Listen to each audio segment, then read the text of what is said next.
Eridu, a megacity older than the first known civilization and older than the pyramids of Giza, was buried in the sands of the Mesopotamian desert for over 2,000 years. Now, scientists have made a discovery that changes what we know about the ancient city.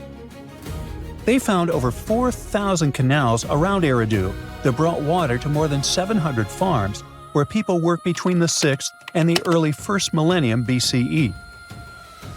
Now, Eridu was founded around 5400 BCE and was the city of the first kings and history's first city according to the Sumerian king list, an ancient text on a clay tablet. Ancient Sumerians believed that deities created this city when they decided to settle on Earth. Eridu plays such a big role in Sumerian myths and legends that, at some point, people used to think it was just a mythical location. The most famous Eridu myth says that the skies got angry because humans were too noisy, so they decided to send a great flood to wipe them out. A new study showed that the Euphrates River served as the source of water for the entire city. The researchers mapped what remains of the ancient landscape and found a well-developed network of artificial irrigation canals. They discovered 200 large main canals pulling water from the Euphrates, and those canals fed another 4,000 smaller canals. The team used everything from satellite images and drone footage to soil analysis, old records, and remote sizing tech to map out the area. The 700 farms that used the water from the system were different in size, from about 5,000 square feet to over 200,000 square feet. The main canals were a little over a half-mile long, and some stretched more than 5 miles. The smaller canals could be as short as 32 feet. Rivers in Mesopotamia were the main water sources for farming, so ancient farmers had to learn how to guide water from the river to their fields. It all started with simple methods, like digging small canals, but over generations, they learned how to build massive canals up to 62 miles long. The Euphrates itself helped the farmers. Water was moving thanks to gravity down its elevated riverbanks, and natural breaks in the banks let it spill onto the land. Researchers aren't sure when each canal was in use, and it's unlikely that all 4,200 canals were active at the same time during that long period. Now, Eridu used to be an important religious and trade center because of its strategic location on the Persian Gulf. Its economy mostly had to do with fishing, thanks to the Euphrates River. Researchers found fishing nets and weights and whole bales of dried fish at the site. And there were even models of reed boats, the earliest physical evidence we have for constructed boats anywhere. The city was thriving until people abandoned it around the year 600 BCE, and scientists still aren't sure why they did it. The local residents, plus the visiting pilgrims and merchants, had just exhausted all the resources of the land. They had to let it rest several times before abandoning the city for good. It happened when the Euphrates changed its course, and they lost their main source of water. Now, many centuries later, in 1854, a British official was on a mission to this area to check out a remote place that had a bunch of mounds called tells, which are piles of debris left behind by ancient human settlements. At first, Taylor wasn't impressed. He had been hoping to find something big, maybe statues, ancient writing, or ruins of palaces and temples. But with the brief time he had, all he found were things like walls, drains, stone platforms, and pieces of limestone columns decorated with tiny mosaic cones. But he didn't know that these boring mounds were hiding one of the oldest cities on Earth, Eridu. The people at the British Museum got interested in the finding, but the first full-scale excavations took place here only around a century later. The local Iraqi authorities got really interested in the excavations as they were hoping to find more about the earliest days of Mesopotamian history. So they focused on Mound 1, a massive tell as tall as an 8-story building. Soon they uncovered part of an unfinished step pyramid from the end of the 3rd millennium BCE.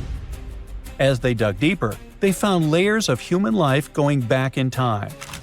There were levels from the Uruk period, and even remains from a time before the Sumerians called proto-history. In those lower layers, they discovered multiple rebuilds of the Temple of Enki, the city's main deity. People rebuilt this temple again and again for over 2,000 years. Every time the temple collapsed, they built a new one right on top. Each new version of the temple was bigger and more impressive than the last. From the middle of the 4th millennium BCE, these temple buildings became massive, more advanced than anything else humans had built up to that point. The city in Eridu was also becoming more complex, with clear social classes. Eventually, they stopped rebuilding the temple and put up a step pyramid on top of the ruins. Even though Eridu faded, it likely stayed important as a religious site. Archaeologists found pottery from the 2nd and 1st centuries BCE during excavations, although there were no signs of houses. The Sumerians were an innovative civilization, as you can tell. By 1500 BCE, they invented the cedar plow, a tool that let farmers plow and plant seeds at the same time, using animals like oxen to pull it. This gear even came with instructions.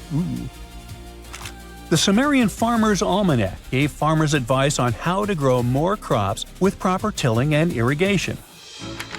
These smart farming tricks helped feed more people, which led to larger cities, an organized ruling system, and more focus on religion. And as their cities expanded, so did their work in writing, math, and spiritual life. 5,000 years ago, the Sumerians had already produced cuneiform, one of the first writing systems in history.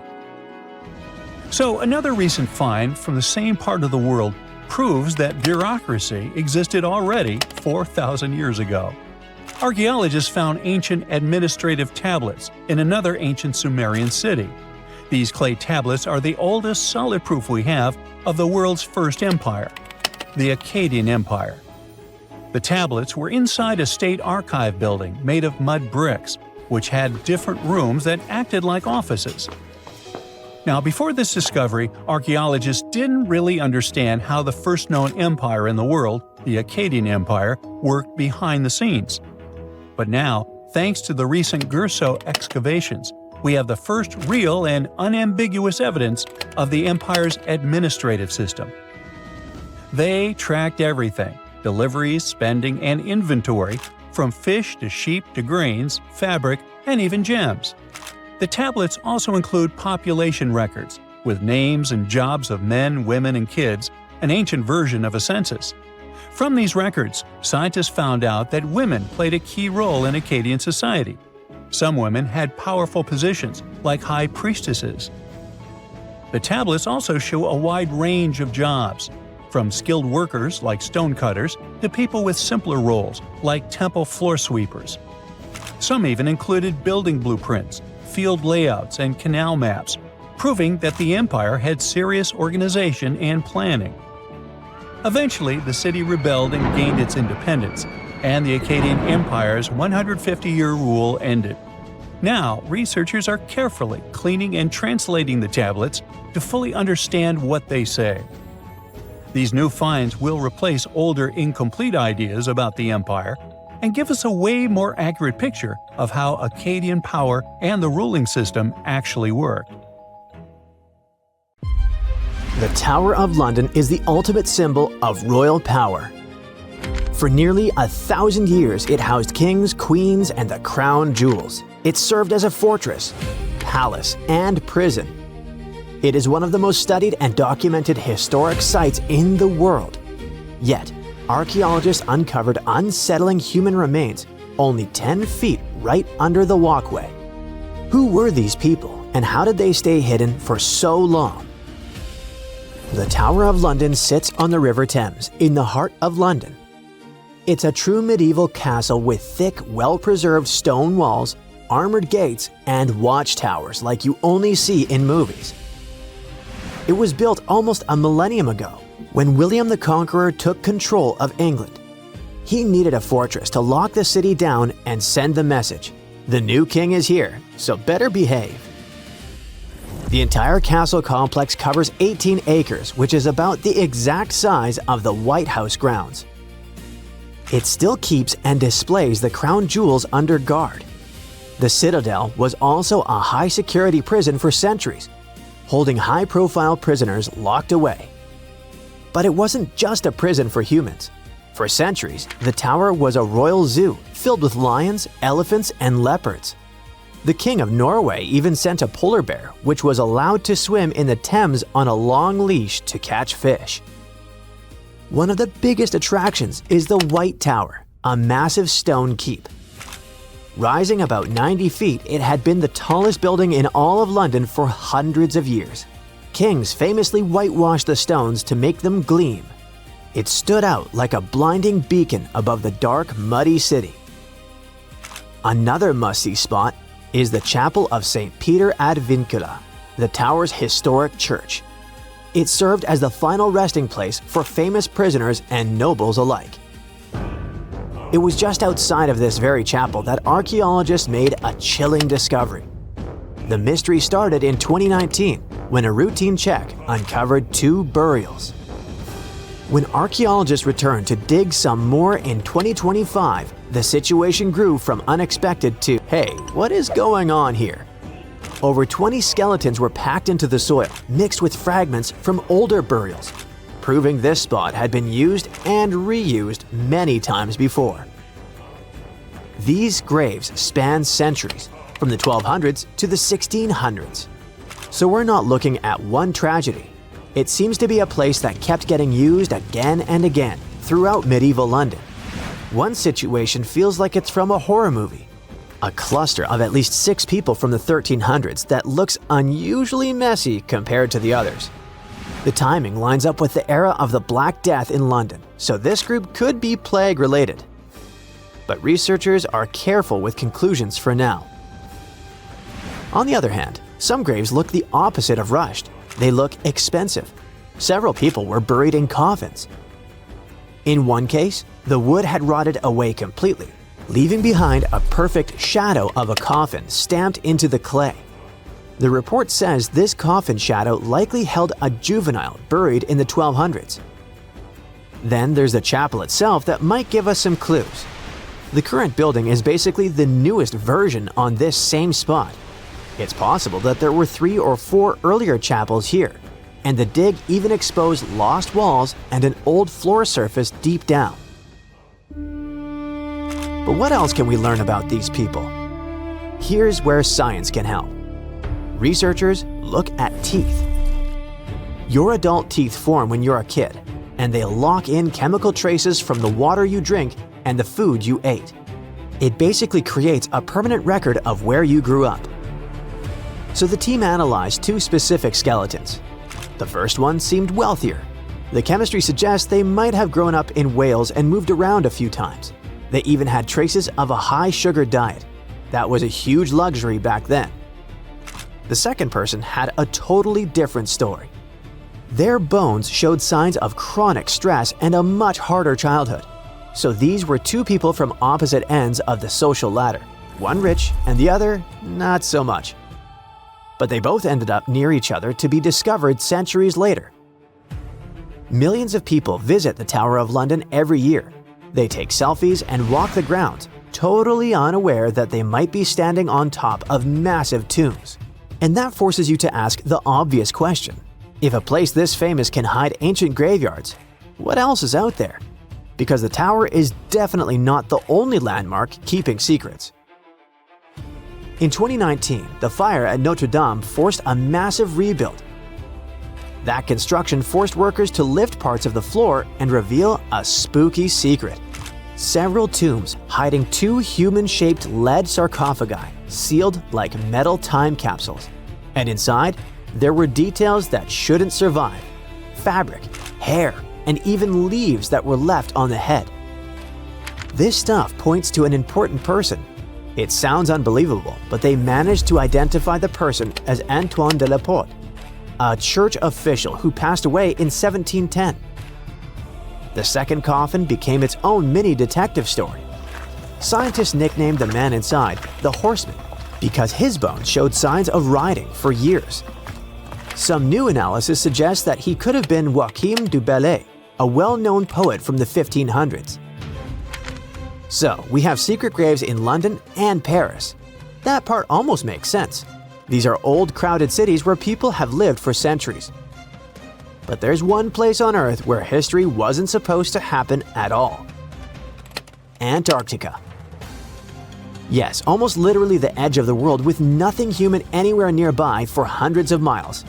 And still, in 1985, a Chilean scientist found human remains on an ice-free beach in Livingston Island on a spot now called Yamana Beach. A human skull in Antarctica sounds impossible, but the dates make it worse. When the remains were studied, the person appeared to be a young woman around 21, likely from the southern Chilean channels. She passed away in the early sealing area, roughly 1819 to 1825. That's basically the opening minutes of humans showing up in that region.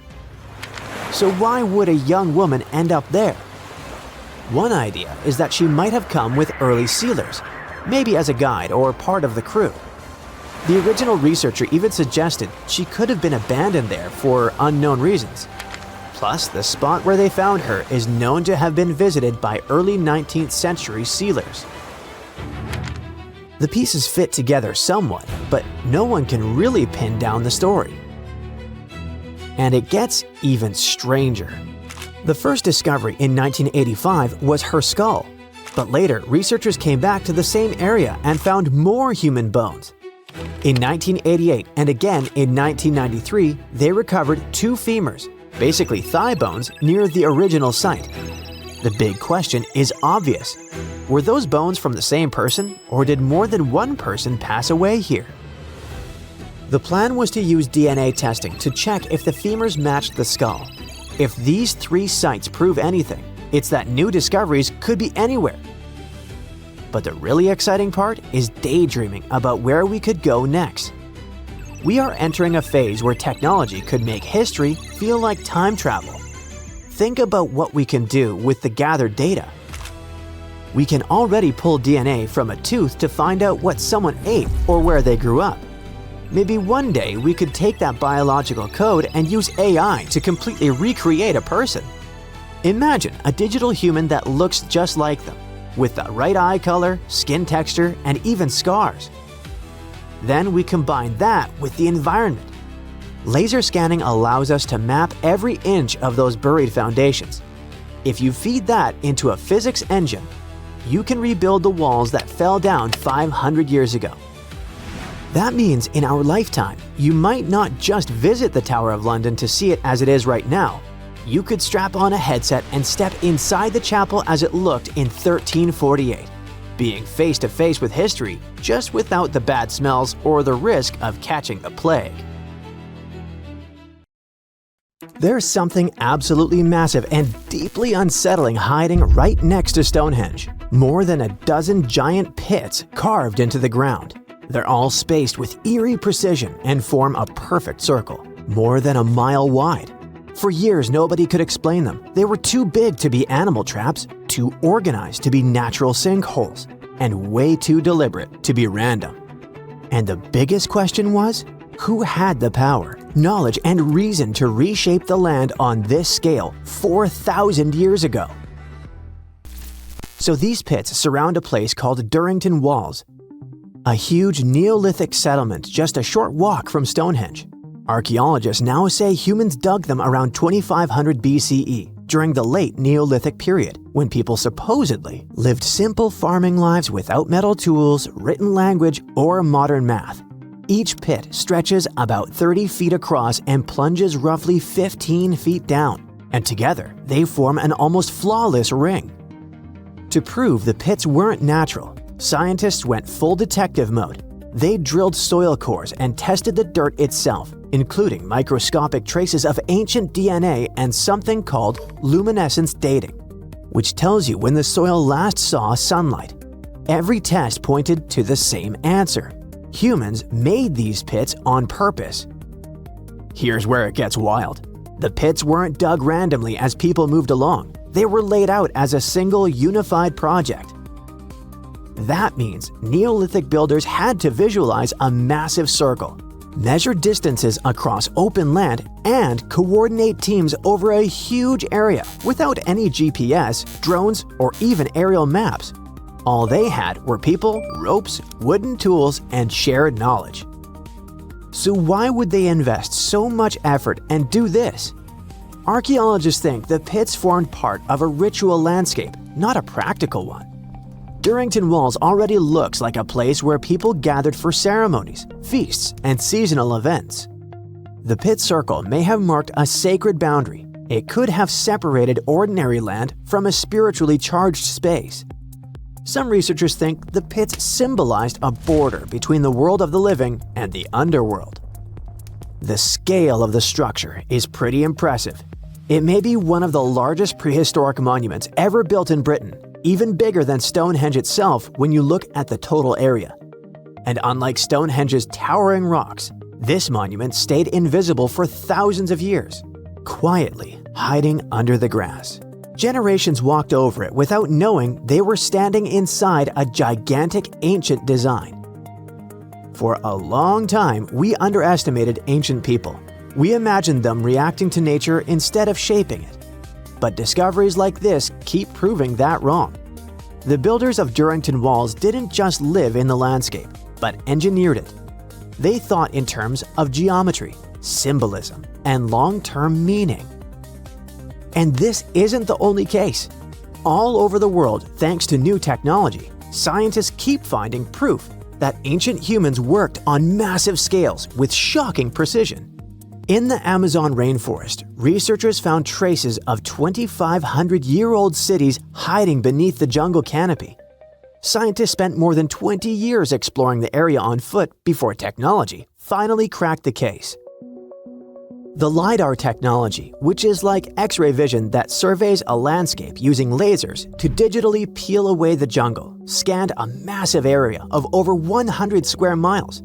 It helped to spot more than 6,000 rectangular earthen platforms, which are likely used as homes or public buildings.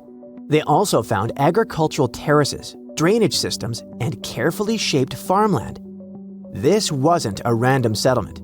It was well planned. At least 15 distinct settlements appeared, all connected by wide, straight roads that cut cleanly through the landscape. These roads didn't follow rivers or slopes as you'd expect. They crossed each other at perfect right angles, forming a grid. The researchers believe people from the Quilomope and Upanu cultures lived there between about 500 BCE and 300 to 600 CE. They farmed corn and sweet potatoes, reshaped the land, and built a system that lasted for centuries. Discoveries like this prove something huge. Far more people lived in the Amazon than scientists ever thought. Tens of thousands, maybe even hundreds of thousands. And they didn't just survive there, they engineered the landscape. Just like at Durrington Walls, the real story hid in plain sight until technology caught up.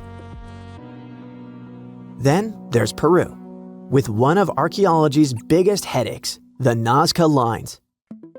These gigantic designs of animals, plants, and geometric shapes stretch across the earth like an ancient message, so huge that only birds or satellites can see them properly. For decades, people have tried to figure out why the Nazca people made them, how they did it, and what those massive patterns mean. And until recently, the mystery stayed stubbornly unsolved. Walking the desert or flying over it, archaeologists would spot lines and figures and wonder if anything was missing. But the ones already known were just the tip of the iceberg. Traditional fieldwork, with people on the ground slowly mapping things out by hand, took forever. And even then, dozens of smaller designs were just too faint for the unassisted eye. So, instead of scanning the desert on foot, researchers taught artificial intelligence how to see patterns in aerial and drone imagery. They fed terabytes of pictures into trained models, and AI began flagging shapes, curves, and ancient outlines that had been hiding for centuries. In just about 6 months, it identified 303 previously unknown geoglyphs in the Nazca Desert. It almost doubled the number of figures we knew before and showed entire classes of designs. Some of these new shapes are tiny, just a few feet across. but they sit next to giant ones like the hummingbird or monkey. Thanks to all the new finds, scientists can finally start testing theories they had about the purpose of the lines. It looks like the lines weren't just decorations. Many may have been walkways or routes used for ceremonial movement. In case you're worried, AI isn't replacing archaeologists. They still check every promising lead on the ground and interpret everything the machines find. Back in Britain, the pit circle also connects to an even older structure, an early Neolithic site called Robin Hood's Ball. Because it stood so far from the famous stones, it felt like a side character. But it turns out Robin Hood's Ball is from around 3600 BCE, which makes it about 500 years older than Stonehenge itself. It's what archaeologists call a causewayed enclosure, which sounds fancy but really means a big circular earthwork made of ditches and banks. Instead of one clean trench, the ditches are broken into short segments with little gaps in between. And instead of keeping people out, it probably brought them together. Archaeologists think these enclosures worked as gathering places, spots for meetings, feasts, rituals, and social bonding among the first farming communities. Then came the twist no one expected. While preparing land at Lark Hill, a hillside northeast of Stonehenge, for new military housing, archaeologists found signs of another causewayed enclosure. This discovery flipped the map upside down. The landscape wasn't growing outward from Stonehenge, it was already alive long before the stones ever went up. As researchers dug deeper, they found hundreds of flint tools, beautifully made leaf-shaped arrowheads, chunks of human skull, and pieces of antler, likely used as digging tools. Then came the pottery. Different styles showed up in different places, some from the enclosure ditches, others from nearby pits. That matters because pottery styles often act like cultural fingerprints. The mix suggests something big. Different groups of people were visiting the same place and brought their own traditions, tools, and objects with them. All of this changes how we see Stonehenge. The stones didn't appear out of nowhere. They rose in a landscape already loaded with meaning, memory, and movement. Every new discovery like the ones near Stonehenge, in the Amazon jungle and Peru, forces archaeologists to rewrite textbooks and the whole world to rethink the idea of progress. It turns out that ancient people made up for the absence of steel and electricity with observation, creativity, and shared meaning. Do you know how much gold has been mined by humans throughout history? About 216,000 tons, and 2/3 of this amount was mined after the 1950s. Different countries, different times, thousands of different people involved. But what if you found huge deposits of gold in one place? What if a giant gold ore deposit was discovered? No, not just giant, but super giant. This is exactly what was found in China. A group of geologists discovered about 40 gold veins with about 330 tons of gold ore. But that's not all. 3D modeling has shown that even more gold lies underneath. At a depth of about 9,800 feet, there may be several hundred more tons. In short, there is a chance that they will discover deposits with about 1,100 tons of gold. Can you imagine how much that is? If not, that's about $83 billion. Wow! Experts say that this deposit contains approximately 4.9 ounces per ton of ore. It seems that this is negligible, but in fact, it's a high indicator in gold mining. Usually, 0.35 ounces per ton is awesome. If all calculations turn out to be correct, it will be the largest gold mine in the world, even bigger than the South Deep mine located in South Africa, with its 1,025 tons of gold. Everyone is worried. Everyone is happy. Gold, gold, gold on their minds. Everyone wants gold. Everyone buys gold. Gold is rising in price. Gold is more reliable than Bitcoin and cash. Gold is associated with wealth and luxury. Gold is always a valuable and profitable investment. But hold up. Why is it so? Why do people go crazy over some shiny metal? The fact is that gold has both practical and psychological value. For centuries, gold has represented power, prestige, and wealth in different cultures. It seems we're born in a genetic memory that gold is valuable. Think of how many problems gold has brought to literary heroes and how many gold-related adventures we've seen in movies. Gold makes people happy and greedy, cruel and intimidated. That's why so many people love it. Yes, it glitters, it's beautiful, but it's also practical. Gold doesn't rust, it doesn't corrode, it can be stored for a long time, and it doesn't deteriorate.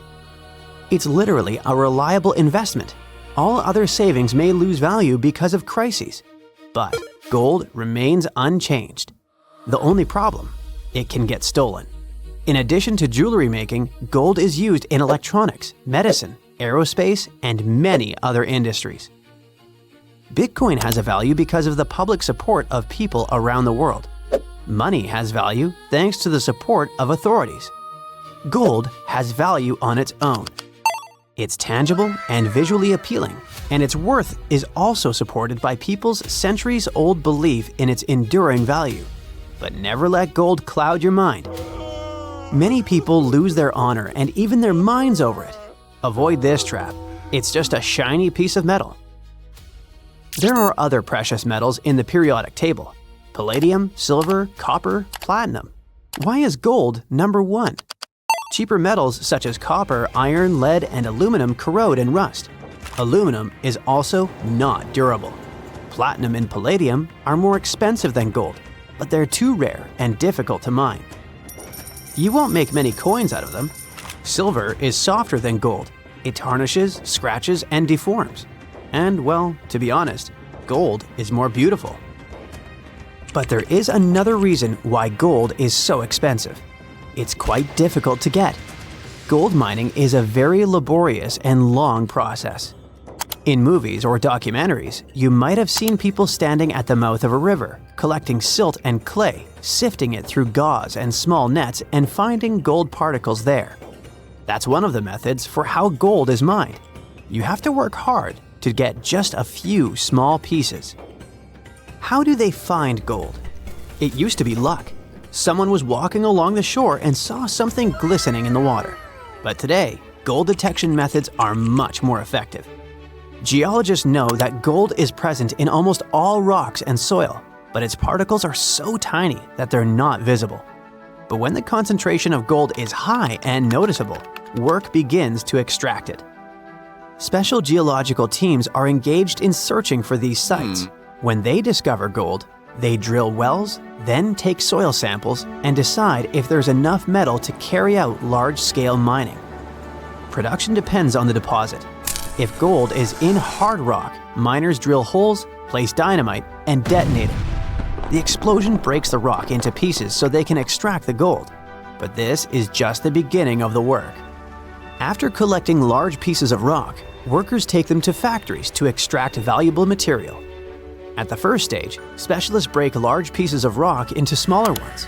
Using crushing machines, they grind the ore into tiny pieces, similar to gravel. This gravel then enters rotating drums filled with steel balls. The drums spin, and the balls grind the gravel into powder under pressure. This mass is then mixed with water and passes through special filters. After that, gold is extracted from the ore using chemical solvents and complex purification systems. It adheres to carbon, then is separated from it, followed by several additional processes, including electrolysis and further purification. At the end, the gold is melted and separated from impurities, then poured into ingots and sent to other plants for further processing. Yes, it's a difficult and time-consuming process, and quite a long one. And it's not always profitable. You can find a deposit of precious metal, but it will be too expensive to extract it, and the amount of gold there won't be enough to make the effort worthwhile. Only 10% of the world's gold deposits contain enough precious material to pay back for its extraction and processing. There are many areas filled with gold. Do you know how many of them are suitable for productive mining? Less than 0.1%. So this is probably another reason why gold is so valuable. But is there any other material that causes a lot of excitement? Oh yes, this material is called liquid gold.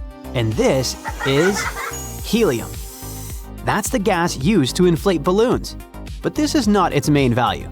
Helium is capable of reaching ultra-low temperatures, is superconducting, and is lightweight. Helium is used in medicine for diagnostics. For example, for magnetic resonance imaging. Helium cools nuclear reactors and maintains rocket fuel temperatures during launch. Divers breathe a mixture of helium and oxygen during deep dives to avoid diseases associated with pressure changes. Helium is crucial for the modern world. Another precious material is graphene. It's not just one of the most durable materials in the world, it's a highly conductive material. Heat and electricity pass through graphene easily, which makes it very promising for the development of what? Considering that graphene is also flexible, water-repellent, non-toxic, and has antibacterial properties, it's suitable for developing everything. Medical equipment, mechanical engineering, electronics, construction, logistics, energy conservation, space and underwater industries, and much more. Scientists believe that graphene has the potential to enable revolutionary new technologies that could change the lives of all people. Something similar happened with silicon, which is actively used to create semiconductors and rechargeable batteries. It's possible that without silicon, we wouldn't have smartphones, laptops, and other electronic devices. Graphene may also lead to a new technological leap. When the world switches to renewable sources of energy and uses electric transport, graphene can become technological gold. During tests, graphene batteries have shown that they charge more than 70 times faster than regular ones and last 3 times longer. At the same time, they're cheaper and environmentally friendly. Okay, that sounds cool, but where do we get this graphene? It's obtained from graphite, which lies in the bowels of the Earth. One of the largest graphite deposits is located in South Australia. 200 million tons of high-quality graphite. It sounds like it could be enough for the entire planet. They finally did it. After 300 years of searching, archaeologists pinned down the location of the lost land of the white jaguar, the city of Maya hidden in the wild jungles of Mexico. It all kicked off back in the 1500s with the Lacandon Maya. These guys were some super tough survivors who just didn't quit. When their main capital, Lacamtun, fell to the Spanish in 1586, most people would have called it game over, but not the Lacandon. Nope, they packed up, headed deeper into the rainforest, and built their last stronghold, Sakbalan. It was a hidden fortress of stone temples, twisty jungle trails, and howler monkeys acting like noisy little guards. For over 100 years, the Lacandon managed to keep their traditions alive there, far from European control. Then, in 1695, history came crashing in. A Spanish friar named Diego de Ribas stumbled into Sakbalan. And yeah, that was basically the beginning of the end. Soon after, the Spanish took over. By 1721, the Maya had abandoned Sakbalan. The jungle didn't waste time. It swallowed the place whole, with roots tearing into walls and vines smothering plazas. The city didn't just disappear, it got eaten alive. For the next 300 years, Sakbalan turned into more of a myth than a memory. A name archaeologists and explorers would whisper, secretly hoping to find it one day. Plenty of expeditions tried to track it down, but the rainforest is sneaky. Every path looks identical, maps fall apart in the humidity, and even GPS can't cut through the thick green ceiling. It was like looking for a needle in a haystack, except the haystack was alive, covered in thorns, and yeah, crawling with jaguars that would happily make you lunch. So how did the scientists crack the mystery? One word: a letter from the 17th century. The letter by Diego de Ribas described all the routes, rivers, and trails leading to Sakbalan. It showed in every detail the journey of the soldiers who walked 4 days to the Lacandon River after leaving Sakbalan. Then they sailed for 2 days and arrived at the church El Encuentro de Cristo, left their canoes and continued on foot to Lake Petén Itzá in Guatemala. This was already detailed enough, but the scientists needed to pinpoint the exact location with geographic information systems. They took into account vegetation layers and how much each person was carrying to map an approximate range where Sakbalan should be. They fed this information to GIS and calculated where the city should be. And bingo, it worked. Archaeologists traveled through the jungle and found stone temples rising like broken teeth from the earth. There were also some tools and ceramics, and a Spanish church right in the middle of the ruins.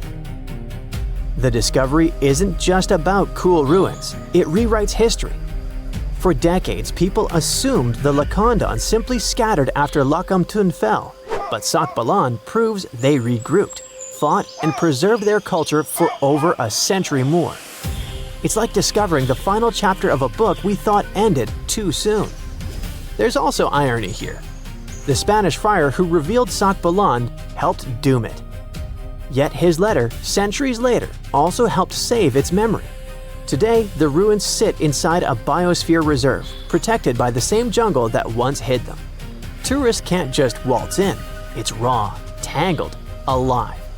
The city breathes again, but on its own terms. Scientists just uncovered another lost city, buried under the thick jungles of Mexico. It had been hiding there for 600 years. The place is called Gyangola, and it's massive, about 360 hectares with more than 1,100 buildings, 2.5 miles of defensive walls, its own network of roads, and a super organized city plan. Because it was so deep in the jungle, you'd never realize how huge it really was unless you spent years hiking through it. But modern tech swooped in to save the day, using LiDAR, a kind of laser scanning tool. Researchers flew over the site, and in just 2 hours, they had a full 3D map of the entire city. Gyangola was built sometime between 1350 and 1521, back in pre-Columbian times, and it used to be buzzing with life. It was a major hub for the Zapotec people, who had been around in the region since about 600 BCE. Families there lived in homes with big central patios surrounded by rooms, and as they got new members, they just add more rooms and stretch their houses out. They even used the mountains around them as natural walls and channeled mountain water for drainage. A lot of their buildings are still standing, which is wild considering how much time has passed. By the late 1400s, the Zapotec were real powerhouses along the Pacific coast. They even fought off the Aztecs, who were constantly trying to expand. At Gyangola, they survived a brutal 7-month siege. But even though hiding in the mountains kept them safe, it wasn't perfect. They didn't have enough fresh water or farmland to feed everyone. Just 12 miles away, the smaller city of Tehuantepec had what they needed. So the Zapotec moved there right before the Spanish arrived in 1521. What the scientists have seen so far is just scratching the surface. That LiDAR scan revealed more than 1,000 buildings, and archaeologists are planning years of research to figure it all out. Instead of digging everything up and risking damage, they'll use advanced scanning tech to keep studying the city safely. Alright, now let's hop across the world to Egypt, where archaeologists stumbled on a whole lost city called Imet, tucked away in the eastern Nile Delta. The place was buried under layers of mud, water, and time, hiding in a swamp that's been shifting and changing for thousands of years. Scientists first noticed it from way up high in faint little clusters of mud brick foundations in satellite images. The shapes looked shaky and ghost-like, but too neat to be natural. So they followed the patterns down on the ground, started digging, and the city started coming back to life. They found multi-story tower houses, basically mini skyscrapers of the ancient world. They had multiple floors, thick foundations, and could handle some serious weight. That kind of vertical living is super rare in Egypt, especially outside the Nile Delta. It showed that people in Imet weren't just spreading across the land, but stacking upward, which means the city was packed, carefully planned, and way more urban than anyone thought for that time. And it wasn't just fancy housing either. Archaeologists also uncovered a grain processing center with paved work areas, animal pens, and organized spaces for food production. Clearly, this was a city with a real economy running behind it. Not far from there, they spotted a ceremonial road that once led to a temple for Wadjet, Imet's patron deity. But later on, other buildings got plunked down over the road, which shows that Wadjet's worship faded over time. Still, the ruins coughed up some amazing relics, a green faience little funerary figurine, and a stela showing Harpocrates perched on crocodiles and gripping snakes. He was the Greek spin on Horus, deity of silence, secrets, and the newborn sun. And there was even a bronze sistrum, an ancient Egyptian musical instrument decorated with twin heads of Hathor. Turns out, Imet was active from around the 4th century BCE onward, stretching from Egypt's late period into the Roman era. Its location along trade routes made it a magnet for merchants and pilgrims visiting Wadjet's temple. So it wasn't just hanging on, it was thriving, connecting, trading, and adapting with the times. And this isn't just another dusty ruin. Imet is giving us a window into everyday life, religion, and urban planning in the Delta, which we've always known way less about compared to the big pyramids and tombs. Once upon a time, there was a lighthouse so tall that you could spot its beam from 30 miles away. A mysterious tower that was the symbol of wealth and engineering genius, made with stones so giant and heavy that it still makes us gasp. How did they do that? It has survived earthquakes, one after another, until it finally crumbled in the 14th century. Fast forward to today, and archaeologists have just hauled 22 of its colossal blocks off the seafloor. They're putting the tower back together, to be once again admired and explored, but not how you might imagine.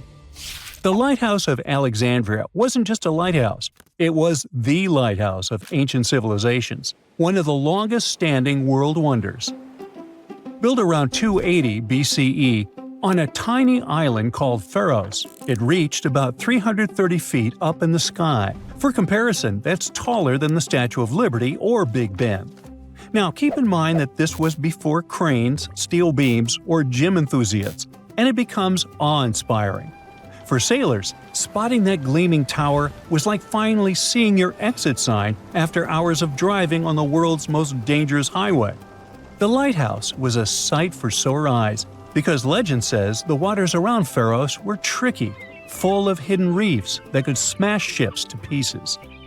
Old sources claim it took about 12 years to build, with the price tag being around 800 Athenian talents of silver, which is an ancient unit of weight close to 57 pounds.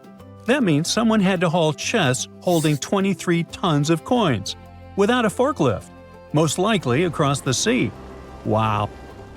The lighthouse was so impressive that the word Pharos ended up being used for lighthouses in a bunch of different languages.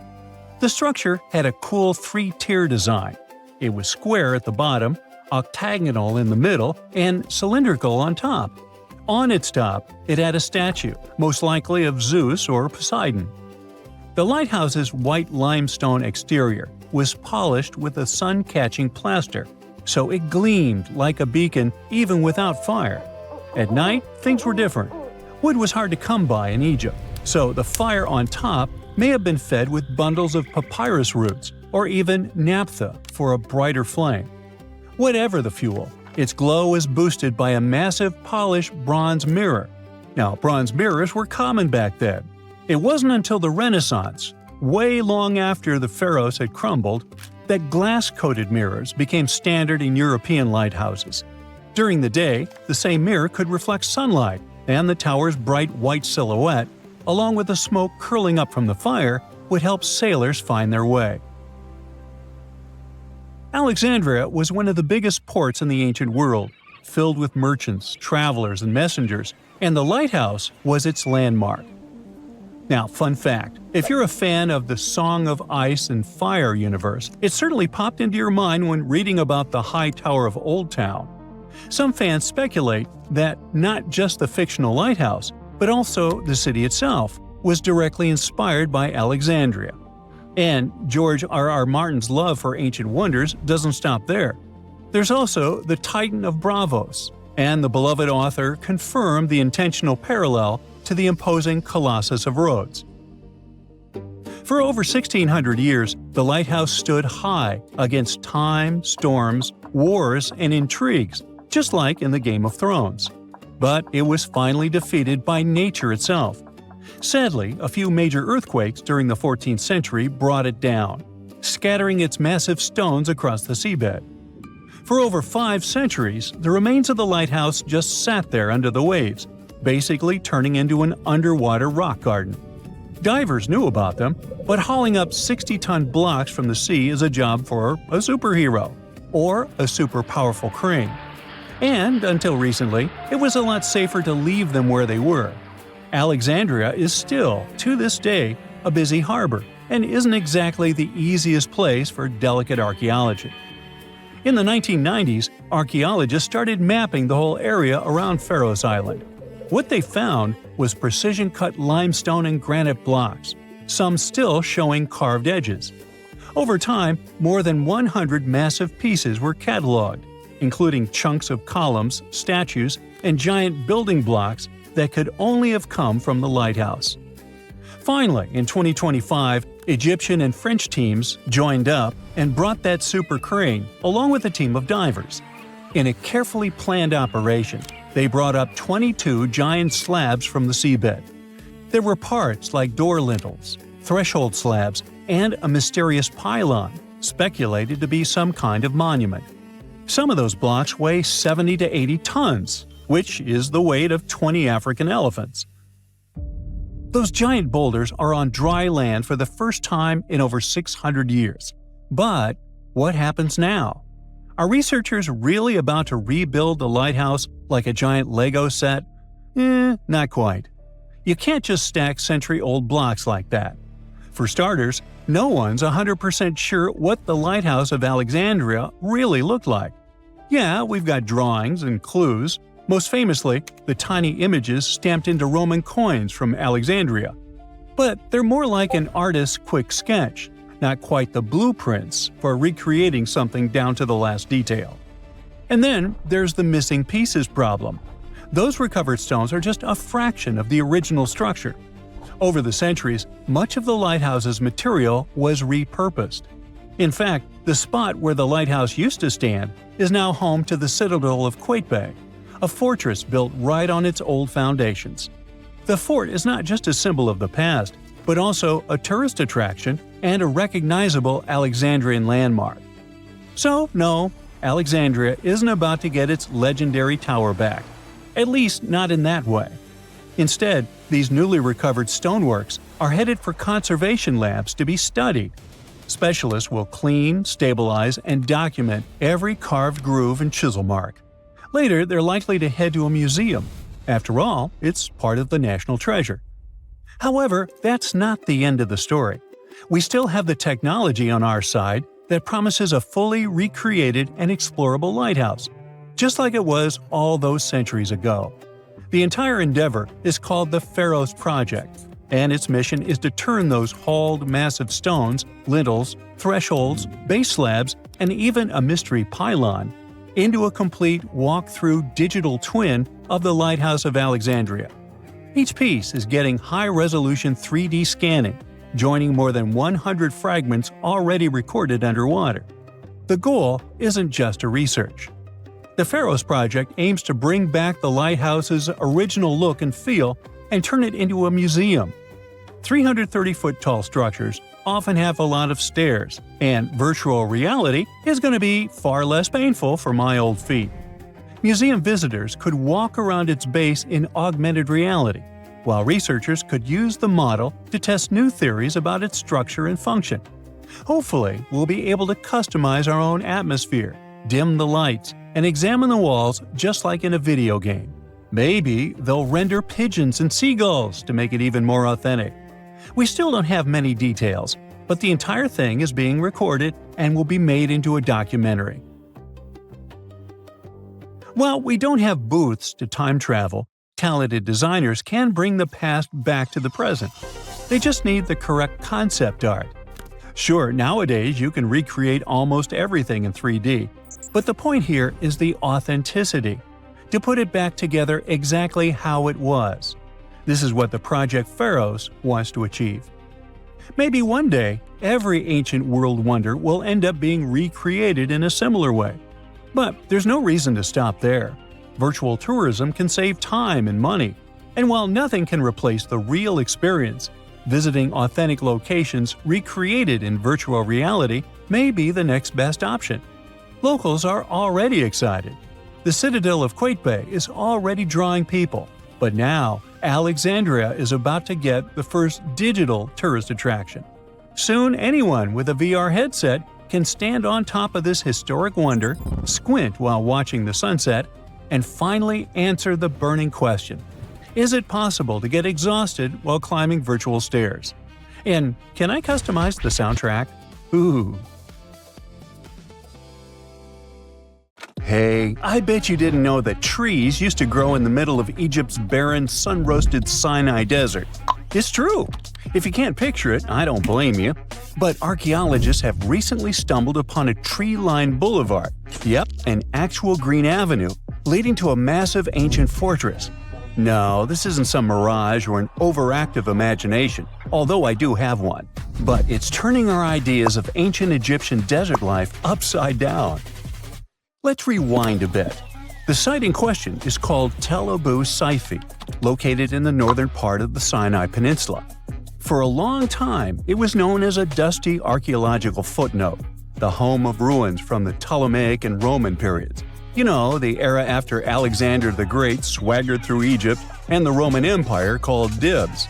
But recently, Egypt's Ministry of Tourism and Antiquities decided to give it a fresh dig. And what they found out turned to be more than just a forgotten outpost. We're talking about a full-on military fortress with defensive trenches, paved roads, lime kilns, barracks for soldiers, and even room for their families. A whole bunch of living quarters right in the middle of a desert doesn't feel very homey until you remember our star, the unexpected Green Avenue. This road was over 300 feet long and 36 feet wide, as long as an American football field, paved with limestone slabs and lined with more than 500 clay planting pits. These weren't for show, they held actual trees, creating a shaded tree-line entrance straight to the fortress. Imagine walking through that, the sun blazing overhead, and suddenly, blessed shade. Ooh. Now, that's not just a grand entrance, that's an ancient red carpet, or maybe a green one. But this wasn't about curb appeal. The existence of hundreds of trees in a desert landscape over 2,000 years ago tells us something big. You see, the Ptolemaic Egyptians weren't simply good at building monuments, they were also masters of water management. In a place where rainfall is rarer than a selfie with a pharaoh, they somehow found a way to grow rows of trees. Now, let that sink in. To irrigate that many trees in a desert, they must have had a sophisticated irrigation or water transport system, something capable of moving and distributing water efficiently in this harsh climate. Maybe they channeled groundwater, or maybe they captured seasonal rain, or maybe ancient sprinkler systems. Okay, maybe not that fancy. But still, it's clear they were ahead of their time. Here's the thing, we already know the Egyptians mastered water control. They harnessed the Nile with ditches and canals to feed distant fields. So irrigation wasn't exactly a mystery to them. They had the skills and the knowledge. And sure, scientists still debate what the Sinai climate was like 2,000 years ago, but many believe it may have once been greener. After all, take one look at those dramatic mountains and rocky landscapes, shaped and sculpted as if by brute force of ancient rivers. And it's hard not to think that water once played a bigger role out there. Plus, archaeologists have found tons of evidence showing that Ptolemaic Egyptians cultivated fruits, vines, and trees on a large scale. In other words, growing a forest in a desert might feel wild to us, but to them, it was just another Tuesday. And now, this Green Avenue is making archaeologists wonder, what if similar irrigation systems were used elsewhere, say for transporting the enormous stones used to build the pyramids? There's already a theory that ancient rivers or human-made canals helped move those stones. And the Tel Abu Saifi discovery? Well, it might just be the missing puzzle piece. This isn't just a dream. Back then, rivers were like highways, power grids, and cargo trains of the ancient world, all rolled into one. Egyptians used them for everything: irrigating crops, trading goods, powering industry, and even mobilizing for war. If you were doing something important, odds are it involved a river. But wait, it gets even better. Excavations revealed deep defensive trenches, like ancient moats, dug more than 6 feet deep around the fortress. Those weren't just muddy ditches. They were part of an elaborate defense system designed to be filled or bridged to control access. Think of it as ancient Egypt's version of a retractable security gate, minus the hydraulics. And while the trenches were keeping intruders out, life inside the fortress was bustling. Remember how we said archaeologists had found military housing units? It turns out soldiers might have lived there with their families. So this wasn't just a barracks, it was a thriving community, with meals, routines, kids playing, and probably a whole lot of ancient gossip flying around the dinner table. In addition to all the military stuff, researchers found 4 massive lime kilns used to produce quicklime, an essential ingredient for making construction mortar. These kilns are a big deal because they suggest that during the later Roman period, Tel Abu Saifi turned into an industrial hub. It was like the Home Depot of ancient Egypt, churning out materials to build and repair buildings. But here's where the plot thickens. Underneath all of this, beneath the roads, the trenches, the kilns, archaeologists found the corners of an even older structure, a mystery building. Could it be the remains of a third, much older fortress? Or an ancient cemetery or lost city? Nobody knows yet, but one thing's clear: this story isn't over. Honestly, this might be the coolest archaeological cliffhanger of the decade. So, what does this all mean? Well, for starters, it challenges everything we assumed about desert life in ancient Egypt. For the longest time, deserts were thought of as natural barriers, dry, deadly, and empty. But this find suggests that the desert might have once been green and full of life, not because the climate was dramatically different, but because the Egyptians were incredibly good at bending the environment to their will. They didn't just survive in the desert, they transformed it. It also adds fuel to the fire in the age-old debate about ancient Egyptian tech. If they could build a fortress with tree-lined roads, moats, irrigation, and industry in the middle of the Sinai, is it really such a stretch to imagine they could engineer water channels to move pyramid stones? Forget the Ancient Aliens TV show. Sure, it's entertaining, I'll give you that, but it makes us forget something crucial. Those people were brilliant. A lot of what we call modern technology is recycled ancient ingenuity. And who knows how much knowledge we've lost over time. Meanwhile, the dig continues. Scientists are now mapping the entire Tel Abu Saifi site, trying to piece together how all the structures connect. Some want to analyze soil samples to find traces of old tree roots and maybe even figure out what kinds of trees once grew there. Imagine if they were date palms. We might be looking at the world's oldest snack lane. You already know that the implications of the discoveries don't stop with history books, right? This kind of discovery has modern relevance too. Our world is going through a lot of change, with crazy weather and huge heat waves. So maybe we should be asking, what can we learn from ancient civilizations that once made the desert bloom? If nothing else, Tel Abu Saifi reminds us that the ancient Egyptians were more than just pharaohs, pyramids, and mummies. They were visionary planners, eco-architects, and straight-up problem solvers. They didn't wait for nature to hand them what they needed, they engineered it. And thanks to discoveries like this, we're getting a clearer picture of just how advanced and, frankly, how cool ancient Egyptian civilization really was. So next time someone tells you deserts are just empty wastelands, you can hit them with this fun fact. Over 2,000 years ago, in the heart of the Sinai Desert, there was a fortress with a tree-lined avenue, moats, military housing, an industrial center, and even a secret underground structure. Take that, sand dunes! Who knows what else is still buried out there, waiting to rewrite history? Archaeologists just found the remains of a lost city from thousands of years ago, hiding in southeastern Europe. They were sure that it was nothing more than an old defense outpost, but new digs are changing that big time. They now believe the site might actually be the lost capital of an ancient kingdom of Lynkestis that has to do with Alexander the Great, the man who changed history. The ruins are near a small village called Cernobuki in North Macedonia. You can find mentions of them from 1966, but nobody really dug into them until about 15 years ago. At first, they found just a few ruins and thought it was a guard post used to spot Romans coming from the west. But now, a team of scientists went back with high-tech equipment and found proof this place wasn't just a tiny outpost. Researchers managed to look under the ground and found that the Acropolis the ruins sit on, which is a flat hilltop, has enough rooms and infrastructure to host a full-on city inside the fortress walls. It covers about 2.8 hectares and around 10,000 people lived here at its peak. Researchers also found a textile workshop and plenty of artifacts, including a coin from the time of Alexander the Great and with his image, axes, game pieces, and an oil lamp, and even a small ceramic with a heart motif. One of the coolest finds is a reusable clay theater ticket, which was unique to North Macedonia. This means there was also most likely a theater here, and it could be in one of the large buildings.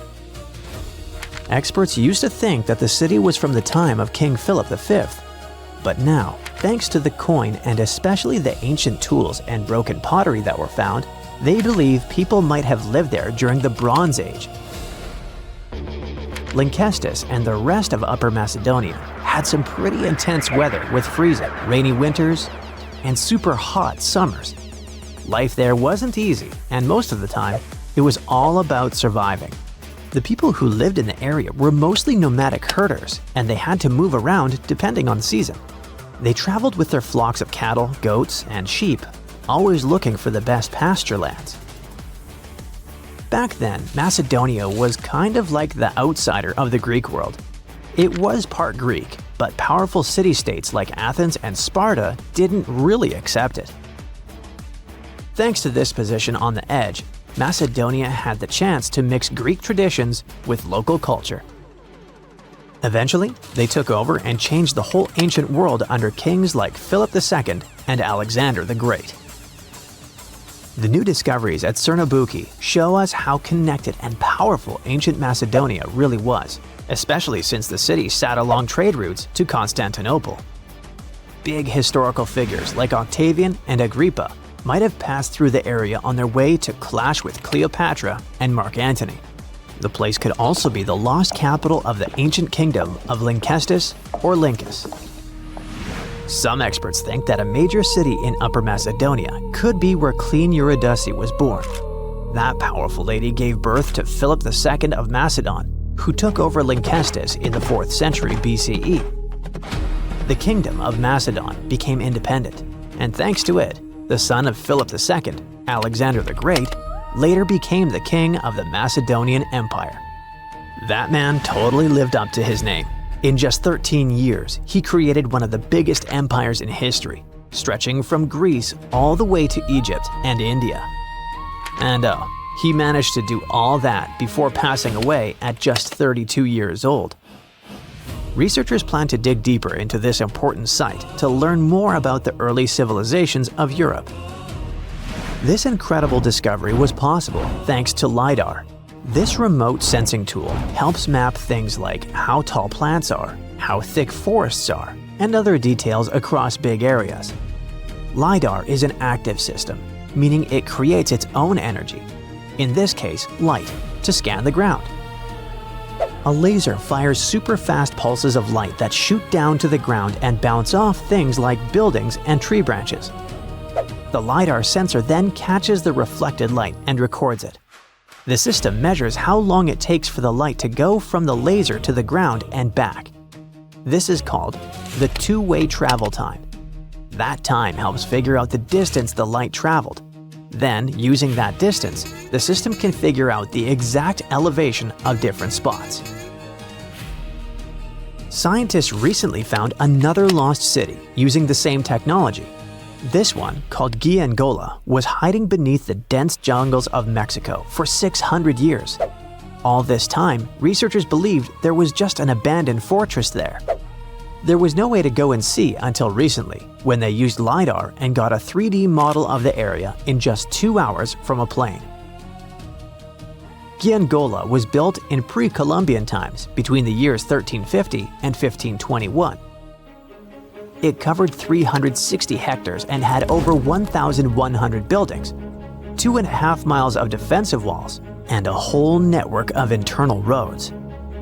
The city had a well-planned urban layout with temples and ball courts and separate neighborhoods for the elites and commoners.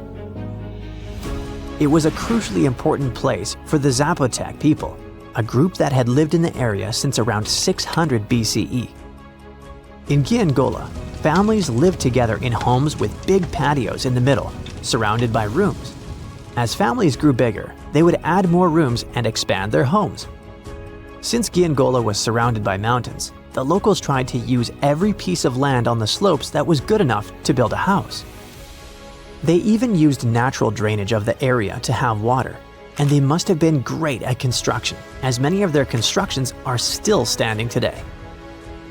But at some point in the beginning of the 16th century, they didn't have enough fresh water and good farmland to grow food, and moved away to nearby Tehuantepec. Archaeologists plan to learn more about how the Zapotecs were organized, how they ruled their cities, and how they interacted with the Spanish when they arrived. They plan to study all 1,170 buildings found in the LiDAR scan, and it'll take a few years. Another recent find, made with the same groundbreaking tech, is a massive city that lay hidden beneath the thick green canopy of the Amazon rainforest. A whole network of houses, plazas, roads, and canals was hiding in the shadow of a mighty volcano. Many scientists thought that ancient Amazonian people lived in tiny huts and cleared patches of land to survive. But this city, built 2,500 years ago and inhabited for nearly 1,000 years, debunked that theory and changed everything. Now, researchers think tens of thousands or even hundreds of thousands of people lived in complex urban societies. They scanned the area and found that 6,000 rectangular platforms, each about 66 by 33 feet and 6 to 9 feet high. These structures were arranged in clusters around central plazas that had straight roads with perfect right angles and paths connecting them. One of the roads was an impressive 16 miles long. Building straight roads like this is way harder than just going with the landscape. Some of these roads may have had great spiritual or ceremonial significance. The civilization was thriving thanks to rich soil from a nearby volcano. But the same volcano may have also led to its downfall.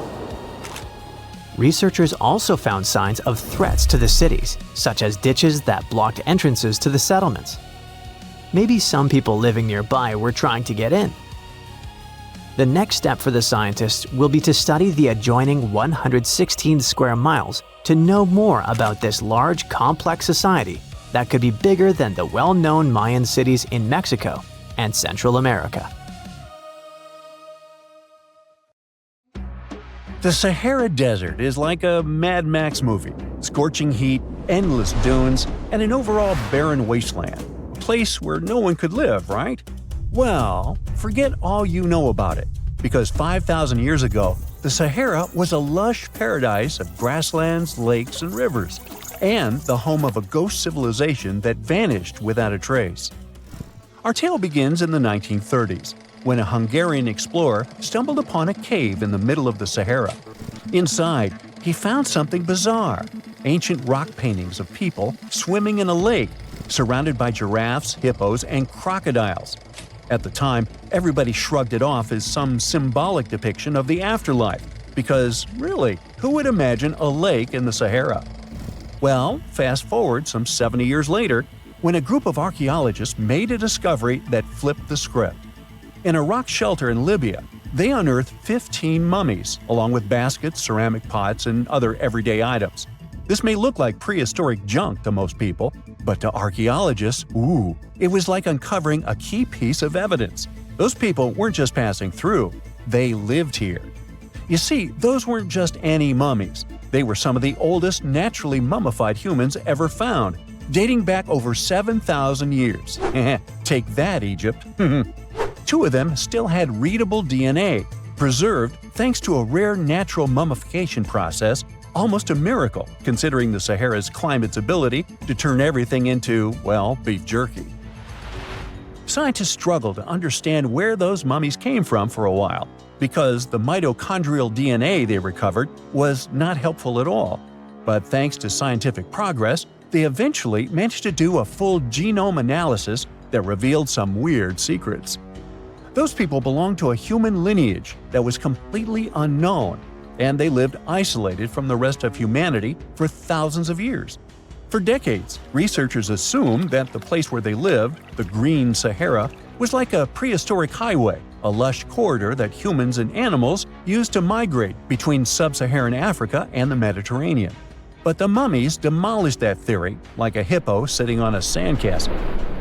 Their DNA showed 0 genetic mixing with sub-Saharan and Eurasian migrants, keeping their genes pure for 7,000 years. Their closest genetic relatives weren't their neighbors living right below the famous desert, but some ancient hunter-gatherers from Morocco, and even some guys that lived in the Czech Republic, when it wasn't even a country yet, 50,000 years ago. We're not out of the woods yet, because those mummies also carried some teeny-tiny traces of Neanderthal DNA, just 10% of the amount found in modern Eurasians. Now, if you paid attention in school, then you know that Neanderthals lived in Europe and Asia, and early humans only mixed with them after migrating out of Africa. But those Green Sahara folks never left Africa. So how did they get Neanderthal genes? The leading theory is that their ancestors mingled with Neanderthals in North Africa 50,000 years ago before settling in the Sahara and cutting off contact with the outside world. Archaeologists also found cattle bones and tools made of stone and wood at that rock shelter, proving that those people led a thriving pastoral lifestyle. This discovery made scientists scratch their heads for a while because, you see, animal domestication was not developed in Africa. So how did they learn it if they never mingled with anyone? Did they have ancient YouTube tutorials? Probably not.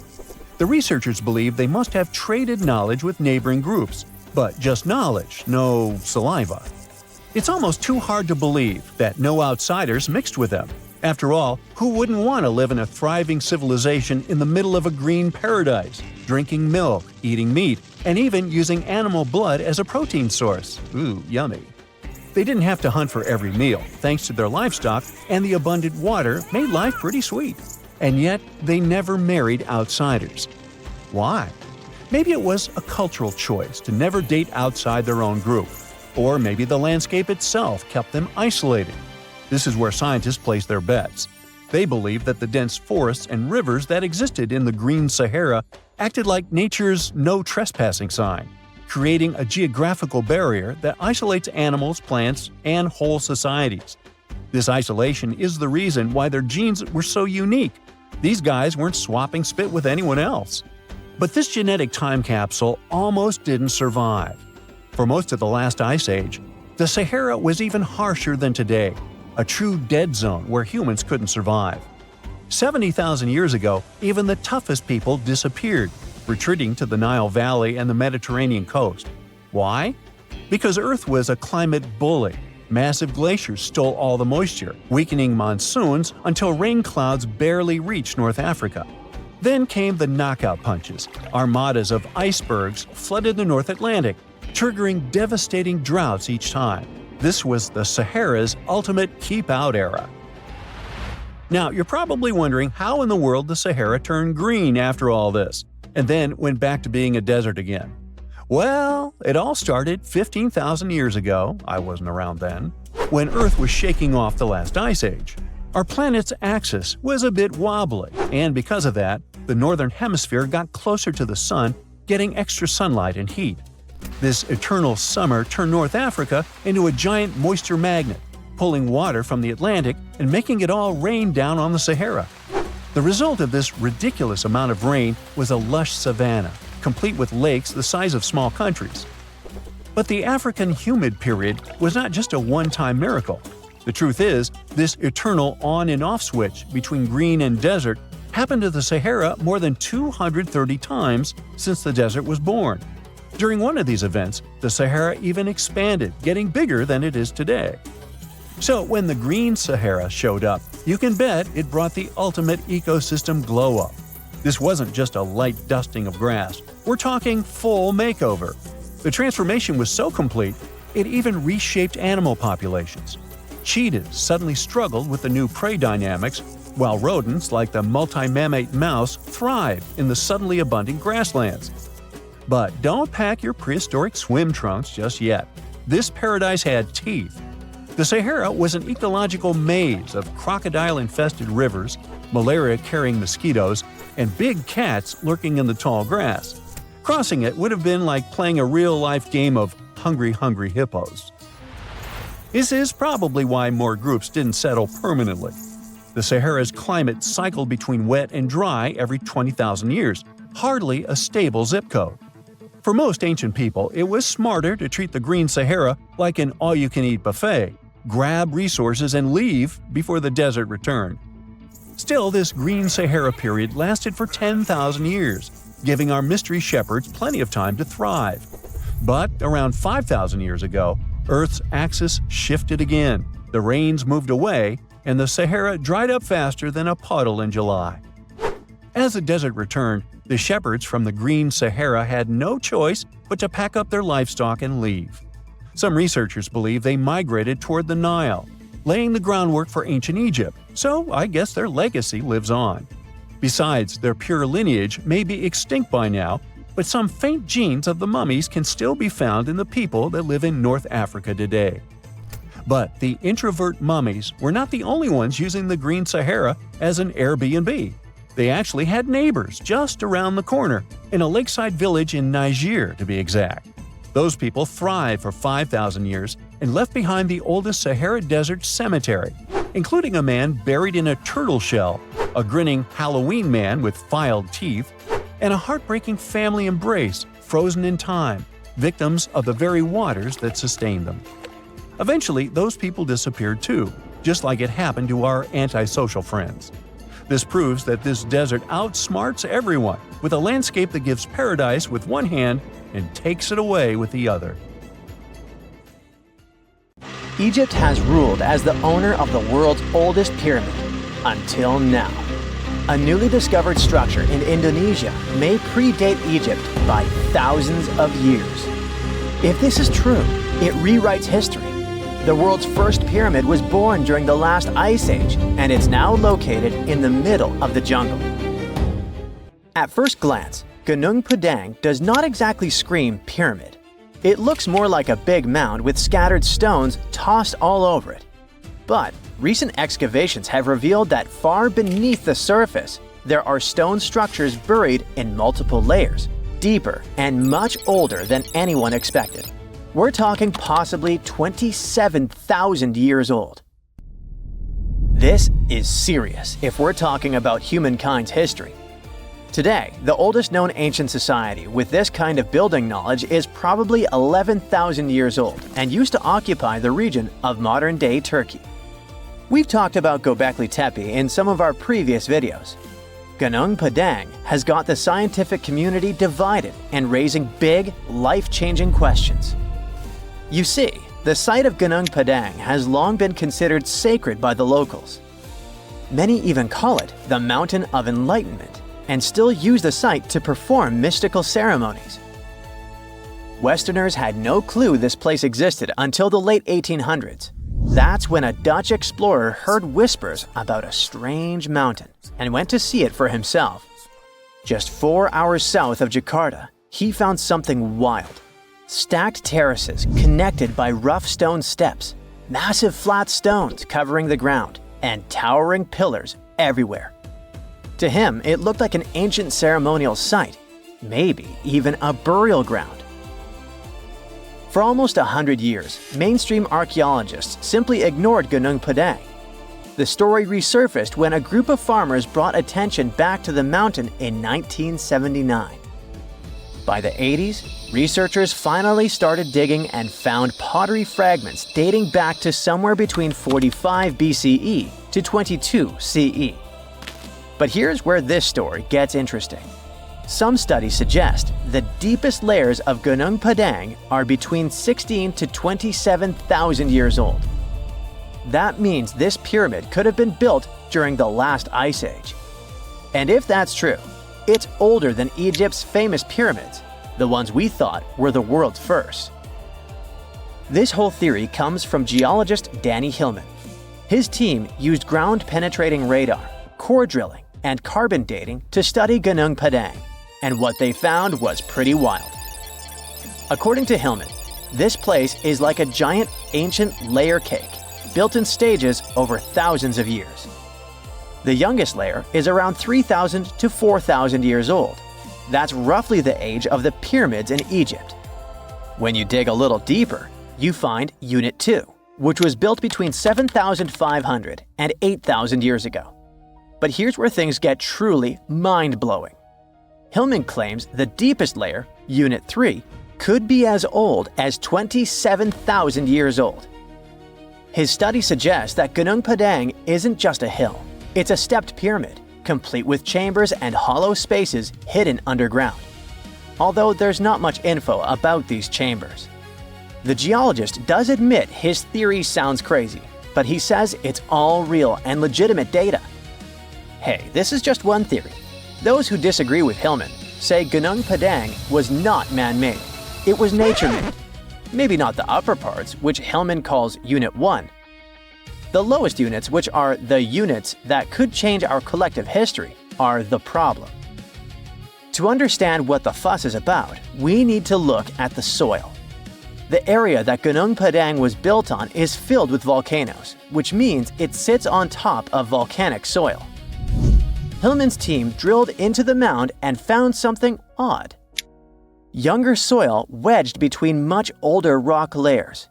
To them, this was a clear sign that the stones were stacked, not naturally formed. After all, in nature, younger soil doesn't just sink beneath ancient rock. That would be like discovering fresh ink beneath the pages of an ancient manuscript. You know, something doesn't add up unless someone put it there on purpose. However, skeptics such as volcanologist Sutkinel Browntel argue that Ganung Padang is not a human-made pyramid, but rather the remains of an ancient volcano. He believes the mixed layers of young soil and old rock are the result of natural erosion and geological processes, not human construction. Volcanic activity can create unusual formations over time, and without clear signs of tools, carvings, or human remains, many experts remain unconvinced. The mystery boils down to this paradox. Are we looking at the ruins of a lost civilization, or are we simply misinterpreting the work of nature? Most archaeologists say that to prove an ancient civilization existed, you first need signs of culture, art, tools, structures, something man-made. That's exactly why archaeologist Dibble, one of Hillman's biggest critics, isn't buying the pyramid theory. He argues that without solid proof of human activity, all we really know is that the soil in the mound is 27,000 years old, and that alone doesn't mean people were building pyramids back then. But here's the thing. The more we dig into ancient history, the more we find that our ancestors were capable of things we never imagined. The idea of advanced civilizations existing during the Ice Age seems far-fetched to many archaeologists. After all, who could have the technology and knowledge to build massive structures like pyramids in such a harsh environment? This is where some researchers, particularly Graham Hancock, come in. Hancock is known for his controversial theories that say that advanced civilizations may have existed during the Ice Age. The last Ice Age lasted from about 2.5 million years ago to roughly 11,700 years ago. During its peak, huge ice sheets covered large parts of North America, Europe, and Asia, making it a challenging time for human survival. Most archaeologists believe that humans during this period were mainly hunter-gatherers, moving from place to place in search of food and shelter. The idea that they had skills to build a massive pyramid-like structure is hard for many to accept. However, researchers like Graham Hancock argue that advanced Ice Age civilizations could have existed and been wiped out by cataclysmic events such as floods caused by melting glaciers. According to Hancock, these ancient cultures may have built monumental structures like pyramids. One of Hancock's most notable books, Fingerprints of the Gods, explores this theory in depth. He looks at evidence from ancient monuments like Egypt's Great Pyramid of Giza and the megalithic structures in South America and suggests that these could be the remnants of a forgotten civilization.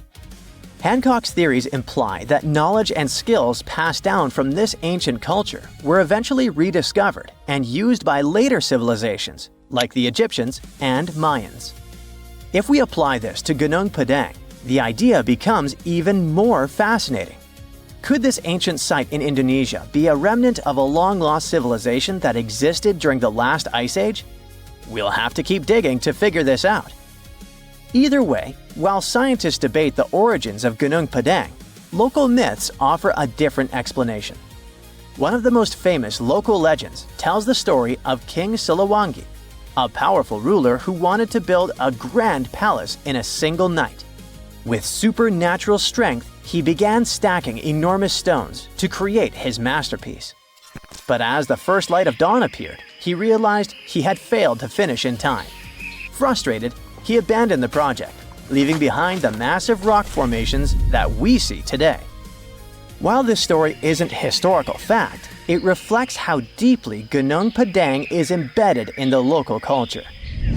Even today, the site is considered a place of spiritual energy, attracting visitors who believe in its mystical power. Hindus from the island of Bali climb the mountain steps to conduct rituals related to the rising of the full moon. Followers of a variant of Indonesian martial art practice their discipline high on the mountain. As these sacred rituals continue, archaeology and geology keep trying to figure out if this really is the oldest man-made structure in the world. One more step in the wrong direction, and the crossbows will release their arrows. If you open the wrong door, you'll end up in a river of mercury. It's almost impossible to get out of this place, but it is even more difficult to get here. No, this is not a location from an adventure movie, but a treasure hunter. This is a real giant tomb filled with traps and streams of toxic mercury. And it's not somewhere deep in the Amazon jungle or an unknown island. This tomb is located in central China, near the city of Xi'an. And you know what the coolest thing is? This tomb was built more than 2,000 years ago. And even now, in the 21st century, we still don't know how to get there. But let's start from the beginning. Many of you have probably heard of terracotta statues. Thousands of clay sculptures of people. Those statues were first found in 1974, when a group of peasants were digging decks near Xi'an. They found a detailed human-sized figure, and that was 1 out of 1,000. Each figure was made as realistic as possible. Each of them was unique and had its distinctive details. More than 50 years have passed, and scientists are still digging up these sculptures. The number has already exceeded 8,000. But what are they doing there? What is their purpose? Terracotta sculptures are kinda guarding the tomb of Emperor Qin Shi Huang. He was such an influential man in China that he wasn't just buried in a tomb. His servants created a giant coffin complex the size of a small town. So, if thousands of clay guards symbolically protect this place, it's difficult to imagine what's in the center of this ancient, gigantic tomb. But first, let's find out who Qin Shi Huang was, and then move on to the dangerous traps. He was the first son of the ruler of the kingdom of Qin. It was one of the 6 kingdoms that existed on the territory of modern China. In 2059 BCE, when Qin Shi Huang was born, those 6 kingdoms were independent and separated from one another. Moreover, there was a strong conflict between them that lasted for more than 200 years. But Qin Shi Huang turned out to be the man who managed to conquer and unite all these kingdoms. He became more than just a king. He became the first emperor of China. But how did he complete a seemingly impossible task? Natural disasters, clever strategy, tactics, and skills helped him to conquer the 6 kingdoms. Scientists are still arguing about some of the details of how this happened. All that can be said is that Qin Shi Huang was a very wise and intelligent emperor. So it's not surprising that his burial turned out to be so huge. He was buried in the largest and most luxurious funeral complex in the history of China. The area the size of a small city contains many underground caves filled with things an emperor could need in the afterlife. In ancient China, as well as in ancient Egypt, people believed that when an emperor went to the other world, he could take with him those things that were buried with him. Unfortunately, sometimes it could be people, but Qin Shi Huang acted wisely and correctly. He decided to bury clay statues. But the coolest thing is that the architects and builders of this complex made it impregnable. The whole area holds many secrets, historical artifacts, and priceless objects. There's a beautiful place with the emperor's body in the center of this tomb. Imagine how many treasures you can find there, and all of them were meant to remain untouched and unseen by other people. And we probably won't be able to get to them, at least in the near future. Ancient Chinese historian Sima Qian wrote something about the tomb about 100 years after the emperor's burial. He said that this place had dangerous traps inside the tomb that would destroy anyone who dared to enter the tomb. The engineers installed crossbows with loaded arrows and also poured a huge amount of mercury, simulating the movement of rivers. Of course, that was 2,000 years ago, and crossbows probably don't work anymore. But what about mercury? This toxic metal has no expiration date. It's shiny and moves quickly in liquid form. It looks beautiful, but don't touch it. Even a small drop of mercury can cause damage to your body. Inhalation of its vapors or ingestion causes damage to nerves, the liver, kidneys, and many other symptoms. And that's just one drop. Imagine how dangerous rivers of this substance can be. Who knows how much mercury was loaded there by the tomb builders? But even if you dodge all the traps and don't end up in the poisonous river, mercury would still be able to harm you. Its vapors can pass through the cracks in the walls. This means that the entire tomb is probably soaked in this substance. And by the way, this is not just a guess. Scientists have measured the mercury level at the excavation site and found that it's much higher than normal. But why mercury? In ancient China, mercury was considered the elixir of youth, the source of immortality. According to the records, Qin Shi Huang often took pills with this element. Perhaps this was the reason that his life ended at the age of 49. In any case, people can damage ancient structures and artifacts during excavations. For example, archaeologists caused great damage to Tutankhamun's tomb during its exploration. You dig around, but then suddenly the entrance collapses and you destroy vases, scrolls, interior decorations, and other stuff. But even if you do everything carefully, the writing and drawings on the walls can be destroyed by sunlight or oxygen. Places where there has been no fresh air and ultraviolet radiation for thousands of years have their own chemical composition that can be damaged by contact with the outside world. In the 1970s, when archaeologists were excavating terracotta sculptures, the paint pigment fell off the statues because of contact with the sun and air. Fortunately, the archaeologists quickly adapted and created a technology that allowed them to get the statues out without damaging the paint. It was a long and careful process, but it was worth it, and here's why. According to ancient writings, the emperor created an underground kingdom with a beautiful palace in the center. He decorated the ceiling of this palace with expensive pearls. You know why? To simulate the stars in the night sky. And that's just the ceiling. It's difficult to imagine how the walls, floor, and tomb of the emperor are decorated. Besides, scientists expect to find many other statues that copy the emperor's servants. So, in simple terms, The tomb of Qin Shi Huang is a paradise for archaeologists and historians. But of course, it will take more than one generation before they extract all the treasures. Some experts predict that the excavation of the entire tomb could take centuries. But of course, new archaeological technologies can change everything. For example, non-invasive research methods mean you don't have to enter the tomb. You can see it through a special device. Another idea is the use of muons. Those are subatomic products that appear as a result of the collision of cosmic rays and atoms in the Earth's atmosphere. The point is that these muons can penetrate through solid objects, just like X-rays. Or how about nanotechnologies? Imagine millions of tiny digger robots climbing into a tomb and starting to scan the area. They transmit the data to a computer, and then scientists create a holographic model. It all sounds cool, but to be honest, the charm of archaeology is lost here. It's one thing when you carefully dig up some ancient artifact with your hands, see it with your own eyes, and scrupulously clean it from the ground. And it's completely different when you watch it on a computer screen.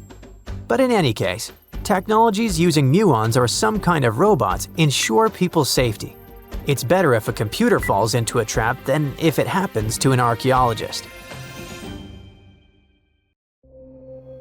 This is a real human brain.